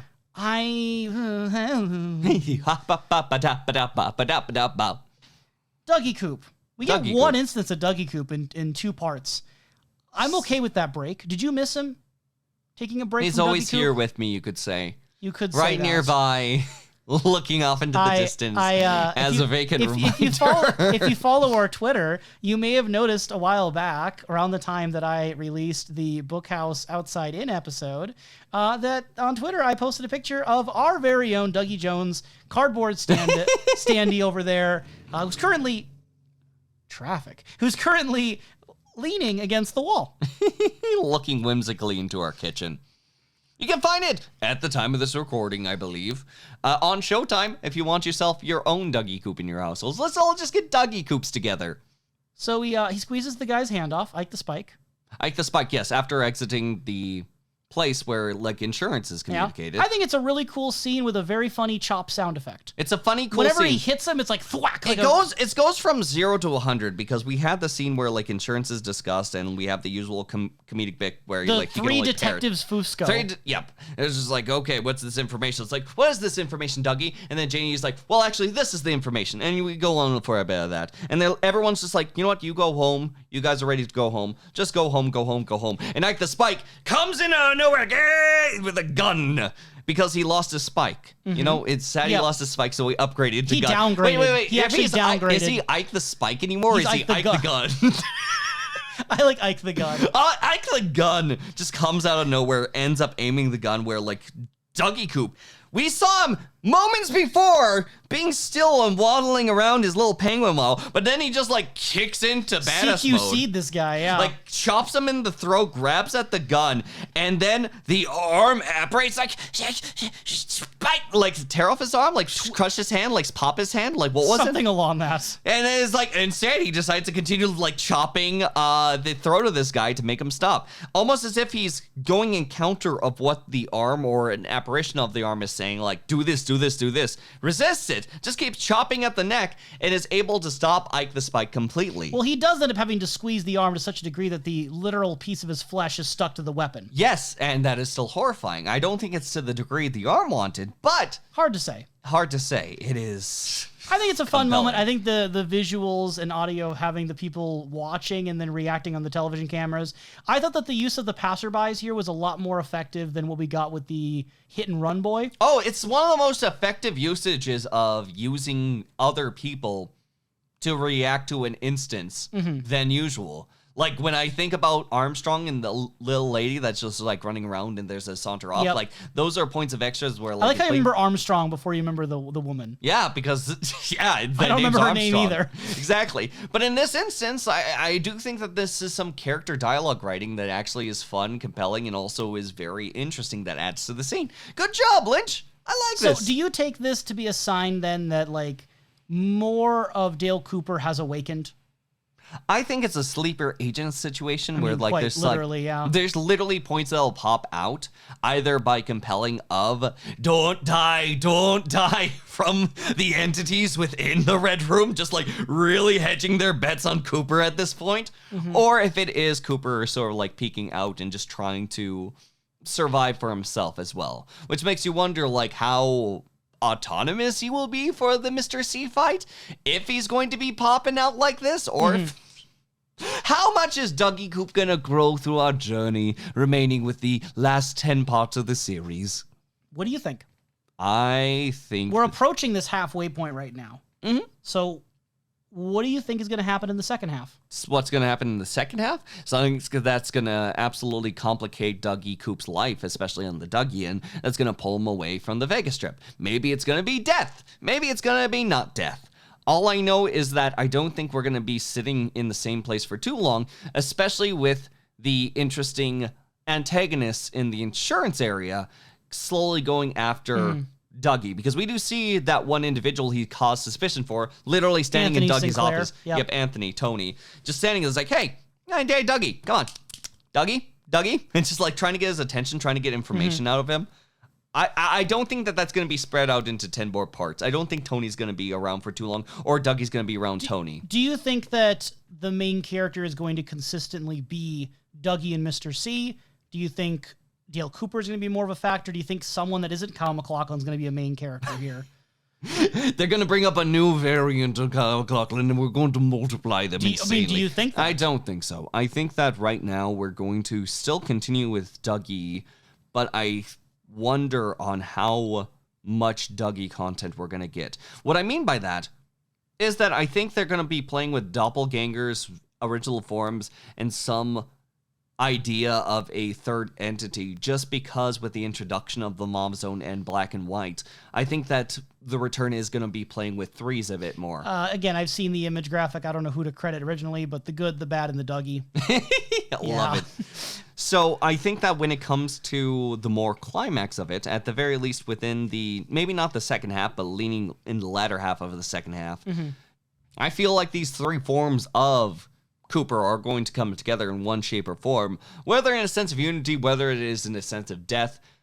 But I do think that they're going to be playing with multifaceted forms of the individual, more than just Mr. C versus Coop at the end. So you do think also that along that note, it's going to continue to be the Kyle MacLachlan show? It's going to be a Kyle MacLachlan show. No other person really coming into their own as the more clear protagonist or antagonist. Let's go with Tamara Preston. I'll start hedging my bets on Tamara Preston. You know that point like Mario Party you're playing, and they're like the 1, 2, 3, 4, first through fourth place, and then there's that weirdo who walks up on the stage just to give bonus content. It's like, I think the guy in last place is gonna be the winner. I'm gonna hedge all my bets here. So you you're putting all your bets on Tamara Tammy. Preston gets like 10 little coins. How many coins would you bet into Tammy? I'm going to use 9, not 10. Just going to do the 9 coins. 9 coins, not 10? I'll keep one just in case Just my in investment case? falls You're through. pretty confident in Tammy then. I'm not Just gonna pull confident. through. I'm not confident, Tammy. I'm confident in my foolishness. Oh, that's reliable. Probably more reliable than Tammy, actually. So we get one song at the Roadhouse, not at the end of an episode. Yes, it is from the 9 Inch Nails. The 9 Inch Nails. Man, I love the 9 Inch Nails. Look, in the credits they put "the" in parenthesis. My headcanon, I've never heard an official answer. My headcanon is that the band wanted to be called 9 Inch Nails. They announced it as the 9 Inch Nails, and maybe just either legally or just out of respect to the artist, they put "the" in parenthesis in the credits to indicate both, yes, in the show they play the 9 Inch Nails, but in real life they are 9 Inch Nails, no "the." It is a weird compromise to see "the" in parenthesis in the credits. I think that it's adding to the humor, like making it's known that this is not the case. But Yeah, also, they're not known as the 9 Inch Nails. But I'm sure they thought it was funny enough that it's like, okay, that's the cut Maybe. we keep in, and we're gonna put the quotes right there, and So- it's gonna be. I think it's acknowledging the mistake. Yeah. Again, another song that David Lynch did not get any writing credit for. It was a pre-written song. Yeah. But from what I was reading, if it's to be believed, it wasn't actually the first song that was suggested by the band. Okay. Apparently, the one that was given first, I never heard a name for it, and again, it may be hearsay, is that David Lynch thought it wasn't dark enough. It wasn't brooding enough, wasn't gross enough. So they brought in this one instead. So if we were to argue either David Lynch chose this song, or we just want to say, hey, it's part of the show now anyway, let's analyze the lyrics like we have been. Yeah, it shows at the very least David Lynch had more hand in it than just like anyone could have any free game. He could Yeah, he did get to veto things. Exactly. So the song is She's Gone Away. She's gone, she's gone, she's gone, she's gone. So, lyrics here. Again, hard to divide where things end and begin. So, quote, you dig in places till your fingers bleed. Spread the infection where you spill your seed. End quote. Do something with it. For the most part, it seems like it's a very pointed thing. There's a bit of a, I would say, very vindictive or angered tone to it. I think if I might be able to, we can go through a lot of the lyrics, and I think that it's going to be a lot of the same thing from me. Okay. If we had to think of a figure that's being emphasized, especially in that episode, when the hope of the world is literally launched through a cannon into the planet, I'm gonna think that a lot of these lyrics can be tied to Laura Palmer. Okay. Especially in that realm of she's gone, she's gone, she's gone, she's gone. The seed is being literally launched into the planet, but now she's So you're gone. taking seed to be that kind. I was thinking semen. Ah, yeah. So I'm thinking of, because it brings to my mind Blue Velvet, Yes. right? He put his disease in me. Yes. The idea of spread the infection where you spill your seed, to me, it's doing a similar overlap with sexuality and disease. And that might be something that we can connect with the frog moth being inserted into Potentially. the person. And digging in places till your fingers bleed. We do get a very literal interpretation of that right before it, where they literally have the woodsman digging into Mr. C Yep. until their fingers bleed. And Yep. then smoochy, smooch, rub. They didn't smooch. They could have. They but could've. They didn't. They rubbed the blood all over Mr. C's Artist, face. get on it. No, don't get on it. That's horrifying. Oh, no. But I took it in a more darker sexual way than I took it into the Laura Palmer light. Yes. But, I think that you can do a lot of parallels with that episode as well, but I do think that you could do a lot of parallels dealing with Laura Palmer. Both. Next one I think is very Laura Palmer-esque, potentially. Quote, I can't remember what she came here for. I can't remember much of anything anymore. Then it goes into she's gone, she's gone, she's gone away 2 times, and then away 2 more times. Yes. And during the performance, at least, of it, you can definitely get the sense of Trent Reznor laughing. Yes. Like kind of a cackling sort of laugh. Yes. So, if it's Laura Palmer, and you take Laura Palmer also to be in a very fourth wall kind of meta sort of sense, being the light of Twin Peaks, and no one really knowing in the return what happened to all those years. Is it future? Is it past? Looking for life and vitality, but finding only this sort of stale coldness that seems to be around the whole entire essence of the return. I think it works as both Laura Palmer, where did she go, what happened to her, as well as the idea of what happened to Twin Peaks as we know it. What happened to the light? She's gone. She's gone. She's Now, gone. There's the idea, if she went away, are they talking about death? Or are they talking about something else where it says she's gone away? Like, what are you interpreting that to be? At the end of the day, it's still an absence. Whether it is death, whether it's a physical walk, whether or not it's just disappeared from the soul of the universe, she's actively... She's gone away, and she like flies to the corner of the bar. She certainly did. She certainly did. A little mouth opened up inside. Yeah, I was watching on the day she died. What's the little mouth? Inner conscious, inner voice, a taunting entity that exists within. I went sexual with it, so this is interesting. Yeah! I was thinking like this could be like a pregnancy thing, so you got the spilling the seed and the mouth could be something with like the womb. Yeah! No, that can work Or most certainly something vaginal, yeah. Something being born into the world, and there's like that precious little mouth going through it, if we can do it with the sexy line. Yeah, so I don't know if I would say sexy. It's not sexy, I think it's line. actually, well, the way Sex it line. reads No, to that's me more is accurate. being a very disgusting portrayal of sexuality. Yes. So I don't know. I think you can Has read there both. ever been a good form of sexy in Twin Peaks? For the most part, I think like I think there's some flirting that can be read as positive. I think that Bobby and Shelley are typically characterized in a positive way in their sexuality. I think that Norma and Ed are typically characterized in their sexuality as positive. fair. There are glimmering moments with certain individuals. Audrey, alongside her best, most truest love, Gods, no. John Justice Wheeler. Stop. We're waiting for his return. No. That's actually why it's called The Return. It's the return of John Justice Wheeler. That's the new main character. That's the new main character. There have been moments of sexuality being portrayed in a positive light. There have been it's moments. Just the rarity. Yes. And it's more just not just sexuality, but relationships in general, romance in general. And then the last part here, we keep licking while the skin turns black, cut along the length, but you can't get the feeling back. You can do sexual readings of it. You can also do the idea of death. You can also do the idea of Laura Palmer and the feeling of Twin Peaks. All three work together. Yes, here. I do think that, like the licking, I usually think of like licking one's wounds. These ones just won't heal. That's a very good way to look at it. Yeah. You're not gonna be able to lick these guys back to any sense of like normalcy. Abraham Lincoln is coming after you. Abraham Lincoln, his skin does turn black. That's for sure. When I think of that, I think of There's all the sounds echoing and horrifying around us. Well, that was actually just someone outside, but we can use this as a vibration on the floor. It could be down. Either way, it's a segue. Because what is that sound, Professor? Probably, I don't know, someone might be dead. What is that sound, Professor? Okay, man. The whoosh counter. Yep, the whoosh counter. The part you've all been waiting for. The part that someone's been waiting for. Part 7, 0 whooshes. Part It's 8, almost as if like it's not that many whooshes part around 8, here. 5. 5. Now, before you say 5's not that much. 5 not that much. There. That is too late. That is more than 99% of shows have in any episode. Like, whoosh is not a common subtitle. Even having it 5 times in one part is a lot of whooshes.